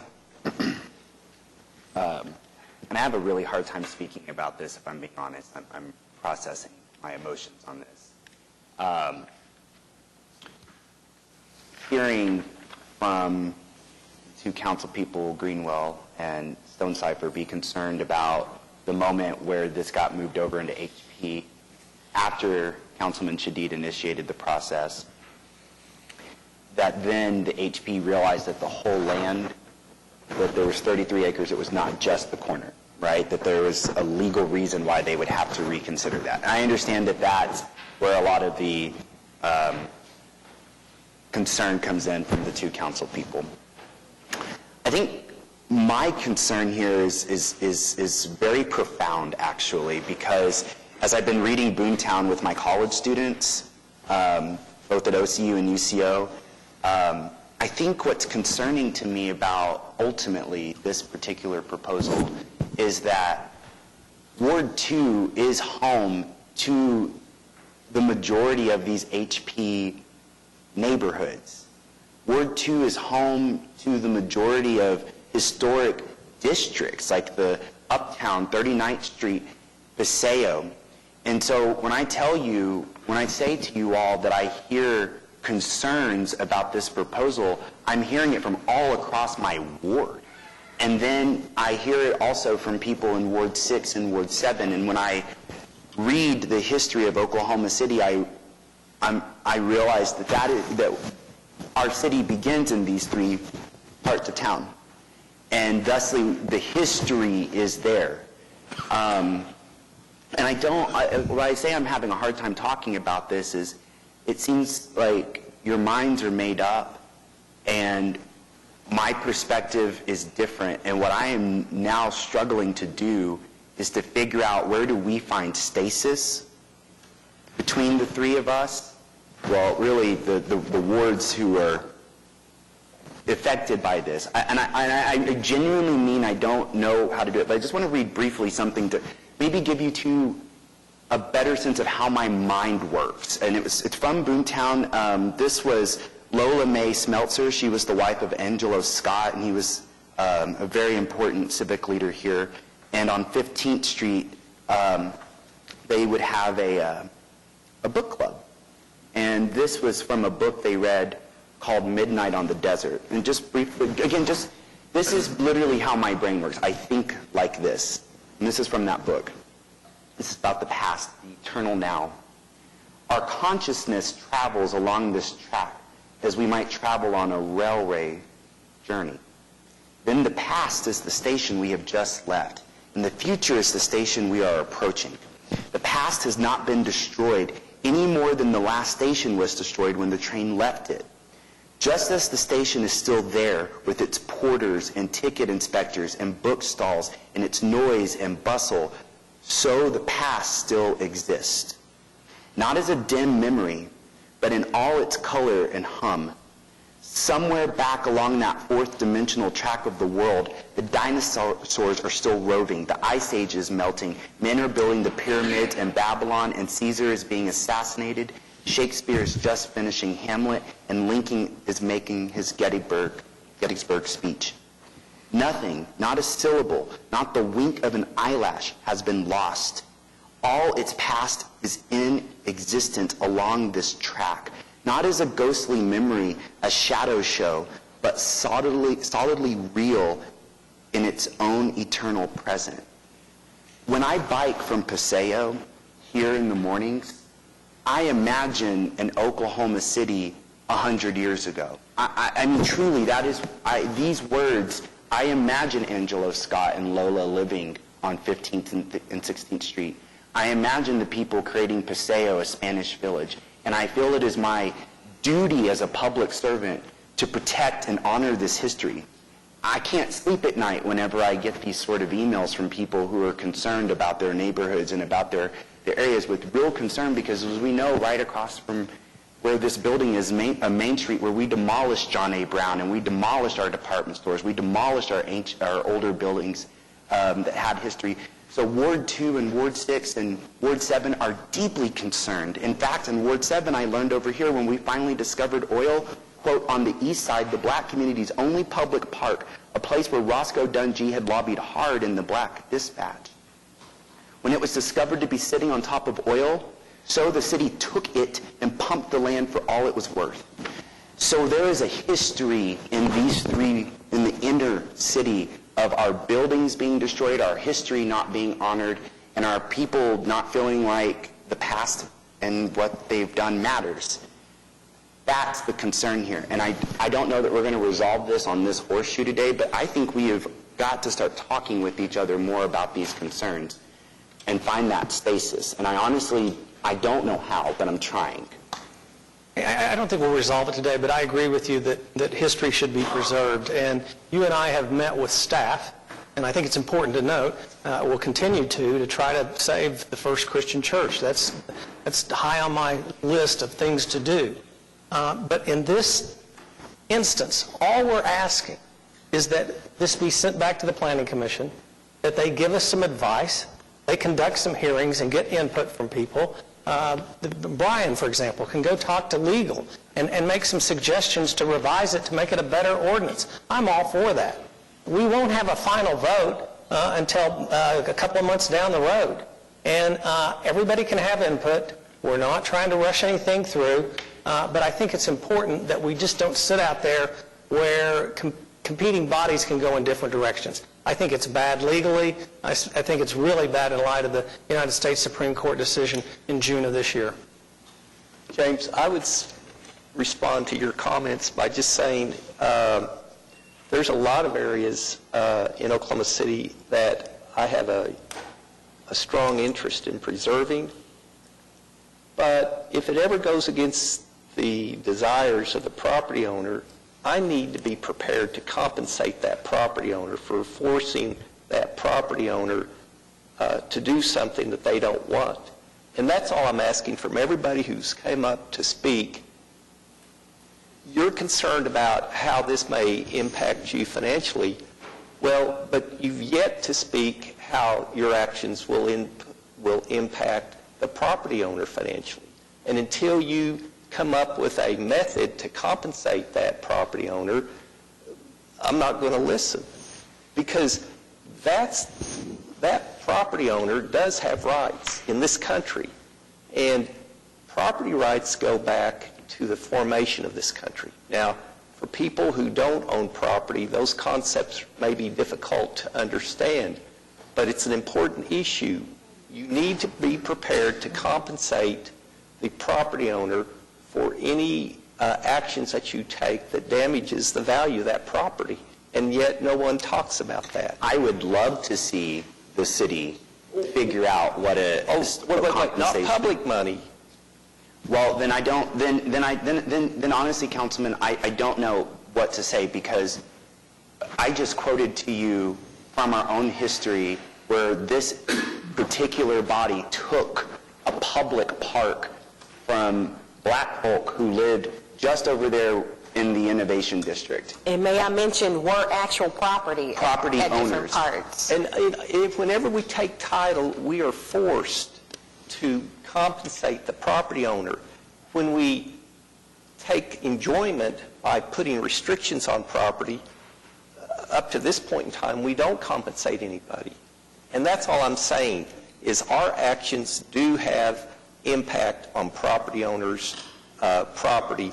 And until we come forward, not with public money, because if you took a vote of all the people in Oklahoma City, I don't think they would support every action in this regard. Look to private funds. Everybody that has an interest in historical buildings come together and compensate that property owner to preserve that property. Again, with the First Christian Church, they don't have the funds to bring that church back to its proper status. If it's a concern of the community, let the community pull together, raise the money, and restore that building. That would be great if this state was not one of the lowest in terms of income for its individuals. But yet we're one of the highest in terms of contributions, James. Which is great, wonderful. But what I'm saying is there are parts of town that are historic where the incomes, and you just heard from Councilwoman Nice 2 weeks ago about the health outcomes, the income outcomes. We're talking about Crown Heights, aren't we? Well, I'm talking about all kinds of parts We're talking about First Christian We are Church. talking about what the Sorry, Okay, now I don't want to we're speak over getting off people. I don't want to speak over people. This will affect more than just Crown Heights. And if we're talking about the city not being in the real estate business, I think that is a joke, because we got in the real estate business when we started eminent domaining black neighborhoods, use public money to probably not give them the value of their property, to build public highways and public facilities that are now the OU Health Science Center with public money. So we have already done that. And so it's really hard for me to think that we can't find other ways with public money to do the same thing when we've been doing it for decades. So this feels like something that is like there's one particular situation and we're trying to like create this giant change for one situation that will affect other areas of the city, and particularly areas of the wards 2, 6, and 7. So, and to the point of not rushing it, we sent it to Planning Commission. They gave us essentially their opinion. They want to wait till March until we have more of an idea of what the Preserve OKC plan recommends as far as processes and policies. That was their recommendation. So let's wait. And this will affect Ward 2, not just First Christian, but, and by the way, I'm still excited working with Mark. Councilman Stonecipher. He and I are working with, seeing what we can do to preserve where he went to school, and, we're going to be talking with Crown Heights neighborhood to see what we can figure out. But there are other places in Ward 2 that have my attention as well, like the Gold Dome. And I will go on record right now and say that I would like for us as a city, whether it's in the private sector or in the public sector, maybe it's coming together, but we do need to look comprehensively at the things that have defined the character of this place, good and bad. And once again, John's been waiting to speak for a long time. I want to thank our two speakers that came up today. You did raise some important questions for me, and I never envisioned this being used as something to possibly take away what has already been historically preserved. So I think that's a very good point. I think when it gets deferred back to the Planning Commission, it's very important maybe that they work on that language to make sure that what we have preserved stays preserved. But again, I do have concerns on when instances come up like this, and we're going to get sued, and we always get sued, so what's new? But when we get sued, I at least like to get sued for something that we did as a group versus something someone else did that then we get sued. So, and in terms of accountability, I feel completely accountable. The residents of Ward 4 will vote me in, vote me out, whatever they decide. But to me, that's the ultimate accountability. But I do appreciate your bringing that concern. I think it's a very valid concern that needs addressed. Thanks. Councilwoman Nice. What will we do with the items? I move the item. So you're talking, why don't we take them one at a time? You're moving the resolution, item 11A? Second. Okay. Any discussion? Got a motion and a second? All right, I'll say something.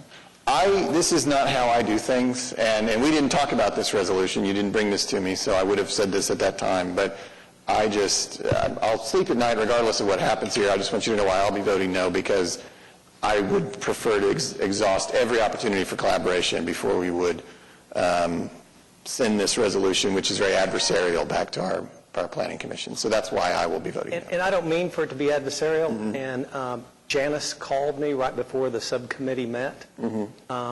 I did not get a hold of her before they met. It was within hours before the subcommittee met. I called her back, and we are going to sit down and talk. And I agree with you that it should not normally happen in this fashion. But a decision was made to move that to March 20th without calling and talking to me about it. Okay. One person example. And so I agree with you that we should always sit down and talk. We should always work together. And I wish Janice and I would have talked before that subcommittee meeting, and I feel bad about that. Okay. Any further discussion on item 11A? Seeing none, cast your votes. Passes 5-4. All right. We have item 11B also on the agenda. So we have a motion and a second. So I want to be very clear. So this is an ordinance being introduced for consideration. So that is a formality, really. It is not the final passage. As is stated here, it goes to the Planning Commission. It would have a public hearing at this body October 8th and a potential final hearing October 22nd, even though, in my experience, I should point out that on particularly controversial ordinances, that final hearing on that date usually never happens. It gets deferred about 6 times. So I don't know when the final vote will be, but it could be as early as October 22nd. If they come back with modification to the language, we're okay with that. Mm-hmm. We want the issue addressed. Right. Don't totally support that. Yeah. And the issue that I understood was that... Who has to be satisfied with that language? Say that again, I'm sorry? Okay. Who technically has to be satisfied with that language? Because in place, as it is, it's already working. I have seen items that are introduced, okay? A councilperson comes up with a change they want in the resolution. They go to Kenny's office, they make the change, and then we discuss it on the horseshoe. That's happened before. And that's fine. But I think, again, we're making decisions for the wards that are going to be most vulnerable and most affected. And they had no input in this conversation. Right. So there will be still multiple more opportunities for that. I can't imagine, some of you weren't here when we did the scooter ordinances and the home sharing ordinances. I don't think they looked anything like, in their final passage, what they looked like the day they were introduced, the process that's happening today. So change after change after change. Right. And everybody had input, and I hope that will be the case with this. All I'll say is, as I understand it, the issue was that the HP initiated an HL designation on First Christian Church, which froze that church for 180 days, and your concern was the taking cost potential of that 180 days. Yeah, I understand that, and probably lose. And so there would be a cost associated with that. And that issue, though, has It's a led cost to not only the value of the land, right, but it's also a cost of how are you going to refurbish that? Right, I understand that. And so so some members of this body feel that when costs are incurred, this body should be the one to make that decision. And in the stay process that we currently have of 180 days, the HP can make that decision. Okay. But the wording of this as introduced has caused people to come up here and talk about their entire HP neighborhoods being wiped away, and so that's... And that is not we have gone far afield. That's not the intent, and that's why we welcome their input, and that's why if someone wants to come and talk to Kenny and his staff, and they come up with better language, I'm all open, all ears, all willing to look at it, and probably will agree with it. Okay, I appreciate that. But it can be separated out. You could separate the HL I know from you the can. HB. I understand sort of the convenient statutory construction reasons why this approach was taken, and I'm just saying it didn't work, in my opinion. So I'm voting for introduction, but I would not vote for this ordinance in final passage without that type of, take it back to what I understood to be the original intent, which was a very narrow amendment to a very rarely used option, and now we're talking about basically the fundamental deconstruction of historic preservation in Oklahoma City, and that is, I think, a byproduct of an ordinance that was written too broadly. So, and that's not what we intended to do. yeah, okay. All right, so we did have a motion and a second to introduce the ordinance. Any further discussion? Seeing none, cast your votes. The ordinance is introduced 6-3. Right, yes. Okay, so now it goes to Planning Commission. It is subject to, I guess, the requests made in the previous resolution there, and then it will set for public hearing here October 8th. Okay. Your Honor, just real quick. Yes. Can I say thank you to my Ward 2 people for coming, and to anyone watching at home in Ward 2.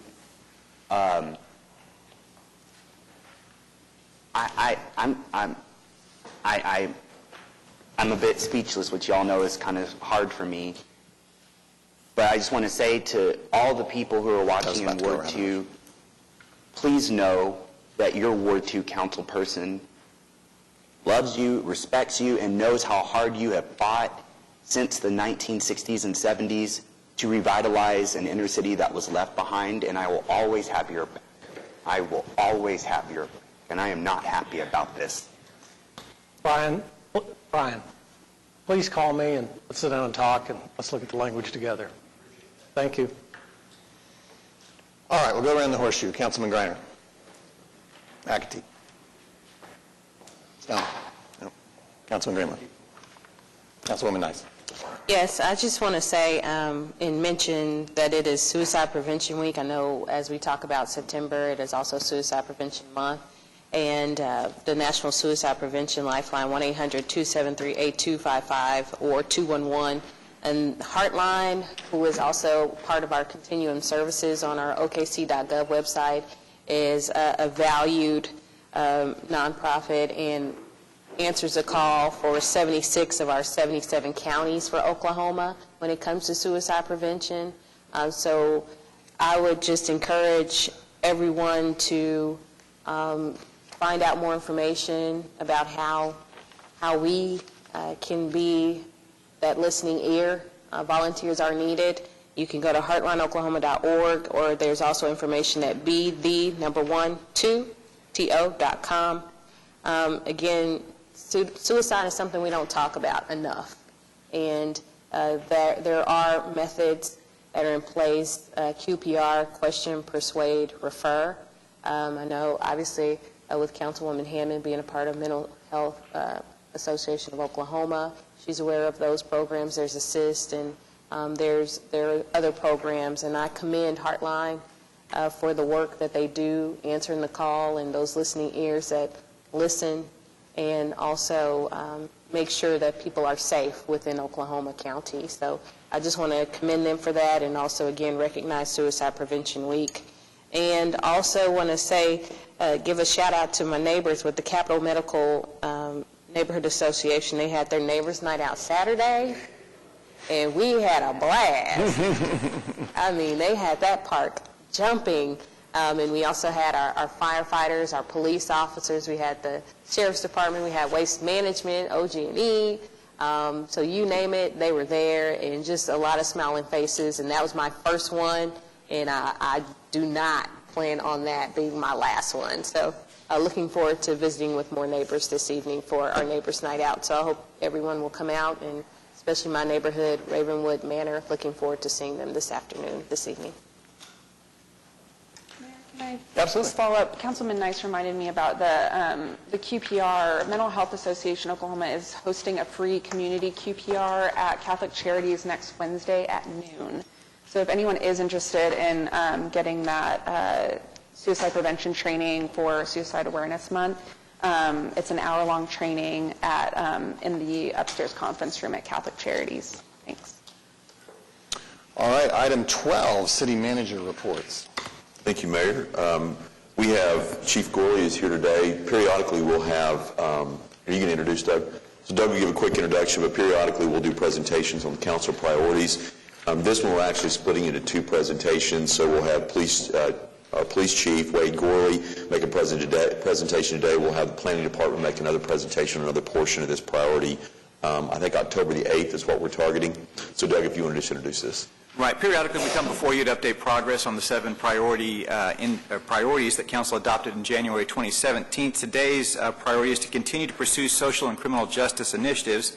The text of the priority is, all people deserve to be treated with dignity, fairness, and respect. Pursuit of these values provides unity within our community to move our city forward and place us at the forefront of communities which seek the betterment of all people. We will ensure equitable justice through continued criminal justice reform and increased engagement with residents and community groups. We will support our partners and promote access to social services that facilitate a better future for those in need. And so today, Chief Gorley is going to talk about what the police department is doing in the area of criminal justice. And as City Manager said on October 8th, the Planning Director, Jeff Butler, will talk about social justice areas. So, Chief Gorley. Thank you, sir. Good morning, everyone. Wade Gorley, Chief of Police. Again, this is the LFR council priorities in social justice, social and criminal justice initiatives. The main things we're going to be talking about today is the percent of residents citywide reporting they feel safe, percentage of officers who've received procedural justice training, percentage of change in the number of people incarcerated for municipal charges, and the number of inmate days utilized for municipal charges. So this first slide that deals with this, we'll talk about the citizen survey. The current one was sent out in August. We hope to have the results back in October. Last year's results were at 50%. Our goal is 55%, so hopefully we're working towards improving that. The percentage of officers who have received procedural justice training, something that's been very important to us. It's defined as the idea of fairness in the processes that resolve disputes and allocate resources. It's a philosophy and a practice which promotes positive organizational change, builds police legitimacy in the community, and enhances officer safety. 100% of our officers have received procedural justice training, and they'll continue to receive it. The department's going to continue to implement these type of concepts. If we don't do this, what will happen is there'll be a negative perception and decreased cooperation and satisfaction among our citizens. And there'll also be a decreased ability to recruit candidates. One thing that's very interesting, when I sit on hiring boards, I find oftentimes we have recruits apply from other states, and what I've noticed is I ask them oftentimes what brings them here, and they say that the positive image that the Oklahoma City Police Department has, and part of that is due to procedural justice. We also have a policy that directly addresses this, so that our officers know, they're very familiar with it. When we train on it, we know what we train based off of our policy. Some of the initiatives that go along with procedural justice, obviously our implementation of body-worn cameras. We have 345 total cameras in the field now that serve approximately 700 officers. So it covers pretty much all of our officers that are in a patrol-related or a community interaction function. That includes our patrol officers, our gang enforcement unit, homeless outreach team, the bicycle unit, the marshals that work out of the courts, the airport, our overtime programs, and then also, too, recently our motorcycle officers have been equipped with cameras. Excuse me. Implementation of de-escalation procedures and training. This has been something we've been doing for quite a while now. The actual de-escalation procedure was implemented in February of 2018, but this is something that's been ingrained in police work for a long time. It just didn't have a formal name. This is how officers go out and deal with situations and hopefully bring them to a successful conclusion without getting in a confrontation. What we also did as part of our implementation was we include now in our use of force, when a use of force incident occurs and is investigated by a supervisor and run through the chain of command, it also includes a separate investigation, so to speak, or a look at de-escalation too. So the officers evaluated on not only the use of force, was it justified and appropriate, but was the de-escalation appropriate too. So we want to make sure that officers are utilizing these skills and these techniques that we're training on. We want to train on implicit bias, which we've done. We've provided implicit bias training to all of our officers during in-service and to all recruits in the academy. They now receive this as they come on too, so it keeps us at that 100%. We had a group come in a couple of years ago with the Department of Justice approved program that not only did they teach our officers or teach us this program, but they trained some of our officers to become instructors in it as well. So we now have certified trainers in this program. Increased community outreach. Community outreach is just who we are. It's what we do. I think you guys see that on a regular basis if you follow our social media. But there's a lot of things that are unseen that our officers do on a daily basis that I myself and my deputy chiefs and my other commanders do just as part of who we are in our daily routine to make sure we're engaged in the community, because we have to be engaged in order to serve the community. Some other things with this, coordinating with municipal, county, and state government to address justice reform. We've been very active in that, sitting on many boards and looking at many changes. I'll talk about here in a little bit some of those, but that's something we've been very active in doing as a police department. Increased crisis intervention team officers. We're authorized for 158 CIT positions. This is an increase from the 140 we had 2 years ago. And right now, we're going to hold a class later this month that'll have 8 of our officers and 18 officers from outside agencies that will be training as well. And that 8 that we will be training in this class will get us to that 158, which is the amount that we're supposed to have.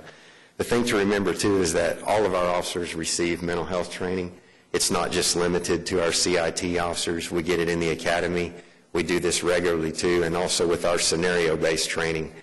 We address mental health issues and dealing with individuals that are struggling with mental health, because we don't want those to escalate into something that is not necessary when someone's just trying to get our help. So another, I'm sorry, skipped ahead a little bit here. Our partnership with Oklahoma Department of Mental Health is another way, too, that these initiatives are going through.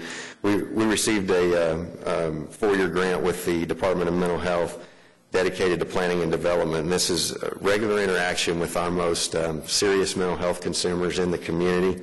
We have an officer that's assigned with mental health specialists to do assessment and outreach for these clients that they identify. It ensures that mental health clients make court appearances and attend mental health services appointments. Again, this is for our most serious consumers of mental health resources, the ones that really need our help the most, that have been identified. So another area that we're working on now is called trauma-informed policing. The department is implementing this informed policing training. As a matter of fact, our in-service just started, and this is what we're doing right now. We're also going to be training our recruits in it as well. Trauma-informed policing is a style of policing where officers are educated on trauma and the impact it has on people, so that it helps us minimize the infliction of or exposure to any unnecessary trauma. It also provides support and services, obtains greater cooperation from victims and witnesses, and provides a better experience with the criminal justice system. Basically, it's understanding that the majority of people that we deal with, when we go out and take a call, they've gone through some type of trauma. Something bad has happened. People usually don't call the police when they're having a good day and things are going well. So it's helping us to understand and communicate better. Just to give you one example, children in the home, oftentimes they may not be the actual victim of the crime that we're over there addressing, but we can't forget that they witnessed it and they're going through trauma and dealing with that. So teaching our officers how to address those needs as well, to also talk with those children and get down on their level, that's part of this. And then it's important to remember, too, that trauma doesn't just affect the individuals that we're going out to help. It affects our police officers, because they're seeing this day in and day out. So we have programs such as peer support. We have a chaplaincy program. We have a employee assistance program. And right now, one of the major initiatives that I'm working on to improve is an early intervention program to help our officers deal with this trauma that they're dealing with on a regular basis. And it's not just addressing the very critical incidents, such as officer-involved shootings and those things that we recognize quickly that's going to generate a lot of trauma. But it's the calls that they take over and over and over, and the pain and suffering that they see in people, and how we better equip them to deal with that. Handle with Care is a really good program that we've instituted recently, along with the help of the Oklahoma City Schools. But it's through a partnership with them, through an initiative called Handle with Care. When officers encounter a child that's been exposed to trauma of any kind, officers notify the child's school. This notification triggers the attention of school counselors, who monitor the child and provide extra care. Quite simply, it's just an email address that our officers have a link to. They can get to it in their car, from their computers in their car. And if they go out and say they answer a call, and it may not be, again, something that happened to the child, maybe a family member was arrested or something bad happened in the home, they can email that Handle with Care, and they don't provide any information or details about it. They just say that this child needs to be handled with care. So when that child gets to school the next day, they can be dealt with in a much more appropriate manner, and have counselors talk with them. It's been a very successful program. We've had, we've noticed our numbers have gone up. The officers are really starting to use this more. I've also been meeting with other members of the community and coordinators of leaders of state agencies to try and see if there's ways we can expand this, that when that email goes out, other people that may be able to get involved and provide services. So it's a really good way for us to reach out and help those kids that are involved in those situations. And again, that's part of procedural justice too. we've had quite a few changes in the number of people incarcerated on municipal charges. This is because of criminal justice reforms and other things that we've implemented. But keep in mind, this chart, it only reflects people that are incarcerated for municipal charges only. It doesn't include state charges or when someone's processed through the jail on state and city charges. It's only the ones that, that we control on the municipal charges. So fiscal year 16-17 was the first year we started tracking this statistic in LFR. Previously, we just tracked the number of arrestees processed. So that's why, you see how it's actually had a 52% drop. And I'll talk about a little bit of that. Some of that is attributed to the municipal warrants. No officers are no longer detaining or arresting or booking in someone on adjudicated warrants that are financial obligation only, unless there's been an indigency hearing held. This was implemented in December of 2016. LFR more accurately tracks incarcerations too for municipal charges because it doesn't count the rebookings. And then defendants are brought in by marshals on warrants during business hours so that they can be brought in before a presiding judge, which may help reduce that jail time or keep them out. And then also the updated cite and release measures.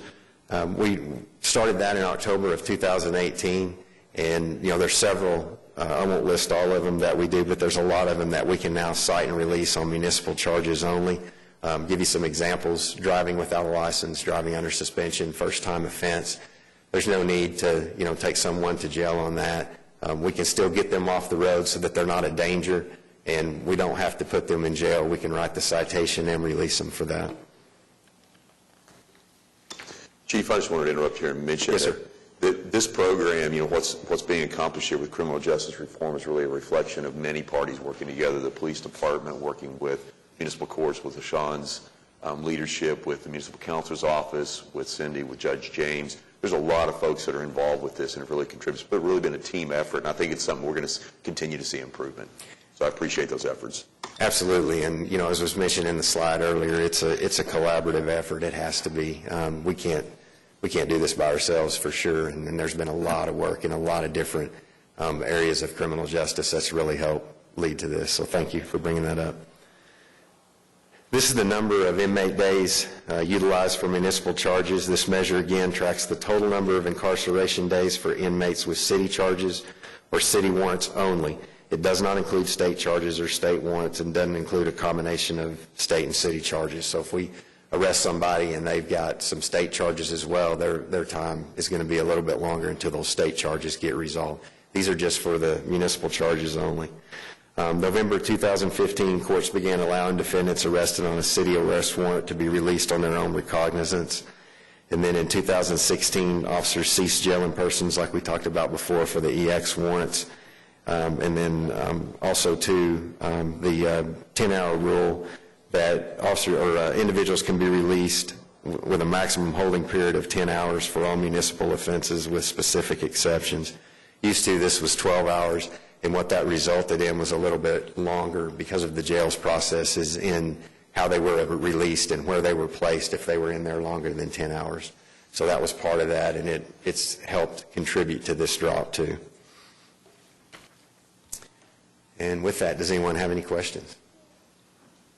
I have a question related to that drop. So I assume that means that whether it's, I don't know what money that would have come out of, but I assume that for when we are jailing someone at the county jail, we pay the jail a certain number per day per person. Is that right? So essentially, we've realized some cost savings because of some policy and procedure changes. Do we have a number that we know, or have we tracked that? And if so, is there a way to utilize those savings for maybe more I don't know, like other programming or community outreach that would help kind of maybe even continue some of these efforts to kind of keep reducing those days? We negotiate our jail contract every year with the county, and I'm glad you brought that up because in 2015 that jail contract was $2,614,514, and the contract we just did this year was $1,108,720. So we've cut that down quite a bit. And it is based on the average prisoners per day, how long they're in there, and how many prisoners we have in there. But again, the contract is negotiated and then budgeted for that item as part of our budget. We don't, I mean, ultimately, those savings are there, but as far as, that's probably more of a finance question on where that money would go, because we only come in as this is how much we need for our budget to cover the jail contract.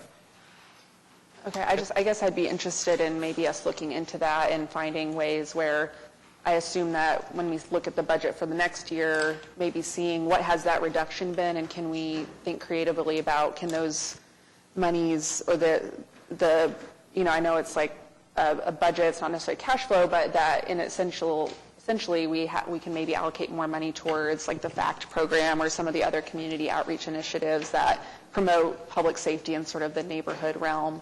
I'd be just curious about us looking at that. In 2017 and 2018, we were saving about $500,000 to $600,000 a year. And so with these numbers, we're at roughly $1.3 million that we're saving on the new jail contract. So that's very encouraging. I had a couple questions. When it comes to the implicit bias training, how often does that occur for our officers? Is it just a one-time thing, or do we do that annually or biannually? How does that work? All of the officers coming into the academy get it, so they get that training started off as a foundation. We just did this training. It was in 2016 and 2017, so it hasn't been very long ago yet. It's also incorporated in, just like, for example, scenario-based training, things that we do. It comes up quite often in that. It comes up in our traffic stops and things that we do, other things that we teach. It doesn't necessarily have to be that this is titled implicit bias training for the officers to see that that's part of what we're doing and what we're looking at. The really good thing about the training that we did in 16 and 17 was we had this group actually train our officers how to be trainers in this, so we can come up with our own programs and things that we do to make sure it's integrated. And that's the thing about training. If you don't integrate it into the things that you do as a regular part of your daily tasks, it doesn't become ingrained. So, sitting down and just saying this is implicit bias and here's, having a class directly related to that sometimes is not as beneficial as integrating it in other forms of the training that you do, whether it's scenario-based or anything like that. And so I feel like, we're doing those things. We're always looking to each year when we do in-service, looking at different types of training and classes that we'll do and trying to make sure that all of these things are incorporated in there as part of procedural justice. My other question, when it comes to the crisis intervention trained officers, how many officers do we currently have employed? Police officers were, about 1,080, 87? I think 1,087. And when this training is done, we'll have 158 that are officially trained as crisis intervention trained officers? That's correct. The national organization for CIT, that kind of, they're not a governing body by any means, but they recommend the best practices and how the program should be implemented. They recommend around 25%, 22 to 25% of your officers be trained in it. And the reason that is because we want officers that have a passion for that want to go out and do that. If I train everyone in it, just make it mandatory, you have to be trained as a CIT, they're probably not going to do, a lot of officers aren't going to do as good a job at that because they don't have that passion for it. So that's what they want as those highly specialized CIT officers.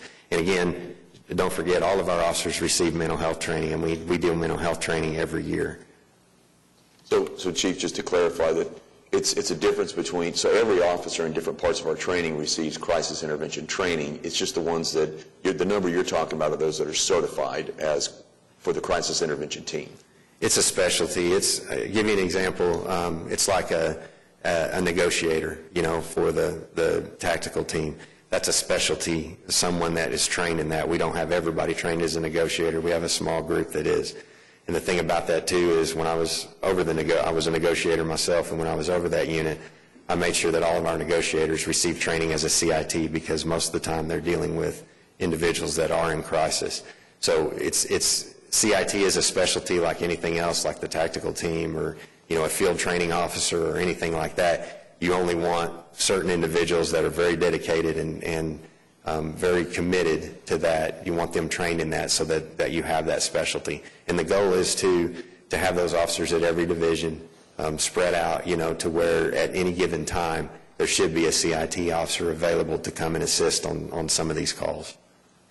So basically, but the numbers you expressed, we're still not at least 25%? We should be pretty close to there. We should be around 22% once we get these 8. What I'm looking at doing is we're in such a flux right now. We're trying to hire so many people. It's putting on these schools is it's not difficult, but it takes a lot of resources to do. So the closer we get to our max of the 1283 that we're now authorized for, then we'll look at expanding that more too and putting on more classes and having more CITs. Because right now it's just a moving target, because we average about 41 people leaving each year, and I'm trying to hire to keep up with that and running these academies. And you got to understand too, that number that I'm giving you includes a group of 56 that just graduated the academy. They're not fully out there as officers yet too. So when we scheduled this class in September, we didn't have that group too. So we're still, those numbers are always kind of in flux. The Chief, is the goal to get to the 25%? Absolutely. At that 25%, so you still want to be working to get there? Absolutely. Okay. Absolutely. It's just, again, it's always a moving target. And where are we when it comes to our hot team? Are we going to increase that number? Right now, at each division, they're running between 17 and 19 shortage. So they have that many vacancies at each division. So there's a lot of things I want to do once we do get to our 1283, and it includes expansion of the homeless outreach team. What I envision and what I'd like to do with that is have enough homeless outreach team to kind of address each division, each area of the city. And right now, I've got 2 guys basically covering the whole city. We've done some training with them to train our patrol officers, and they understand the contacts and the resources that the homeless outreach team has. They've shown them a lot of the apps and the things that they use for those resources. So we're trying to help our patrol officers as much as they can, kind of be an extension of them. But again, I don't want to pull anybody else off the streets right now answering calls until I can get a little more people out there. But I do have plans to expand the homeless outreach team. Chief, on that note, what should residents do whenever I got a call late last night from someone in Military Park who, right across the street from them, there's a house where homeless folk are setting up shop. I guess originally a resident let a single person do it, and now when she's not there, it's being kind of overrun. And I walked them through the task force that we have and what MAPS4 is going to do, and we talked about housing first, but I suggested they reach out to the HOT team. But what is that process like, and what can residents expect whenever they reach out? Actually, the best way to initiate that, and people always kind of have an aversion to it because they think it's just for emergencies, but it's how we dispatch all of our officers. If they'll just call in on 911, and we need to get that documented, we need to get some officers out there so they can assess that and see what the situation is, see if there's any violations of law or city codes or anything like that, so we can start getting other people involved in that. But it starts initially. They've got to make that 911 call and make us aware of it. A lot of times, people in the community and in the neighborhoods, they know way more about what's going on there than we do because they're there all the time. So making us aware of that, that's what starts that process. And usually what will happen is when they create that initial call, an officer will come out, they'll assess it. It may be late at night. There may not be a lot of resources and things available that they can do. There may not be anything criminal going on. And what they'll do is they'll relay that through their chain of command to where it gets over to the homeless outreach team or someone that can get more involved. They may get the action center involved in it. And so it's kind of how they start that process. I would tell that citizen just to call into 911, let us come out, let us assess it, let us document what's going on. Chief, I'd just like to say thank you for the job that you're doing. Congratulations again on your promotion. Thank you, sir. But also for your officers and your civilian staff. I'm very proud of the force that we have. I think you guys do a great job. And I think it's endearing that you guys are continuing to strive to improve. So thanks.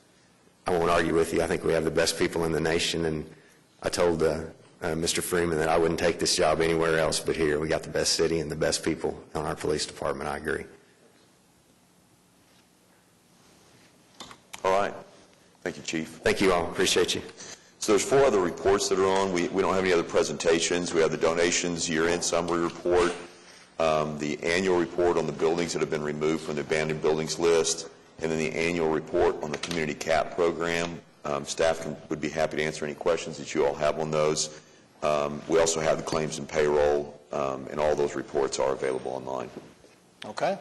All right. Thank you very much. Any other questions for the city manager?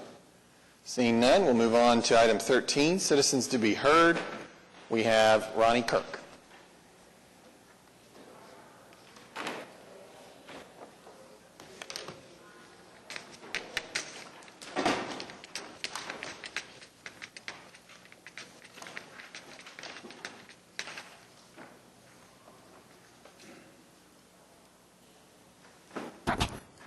My name is Ronnie Kirk from Ward 7. My address is 2328 North Missouri.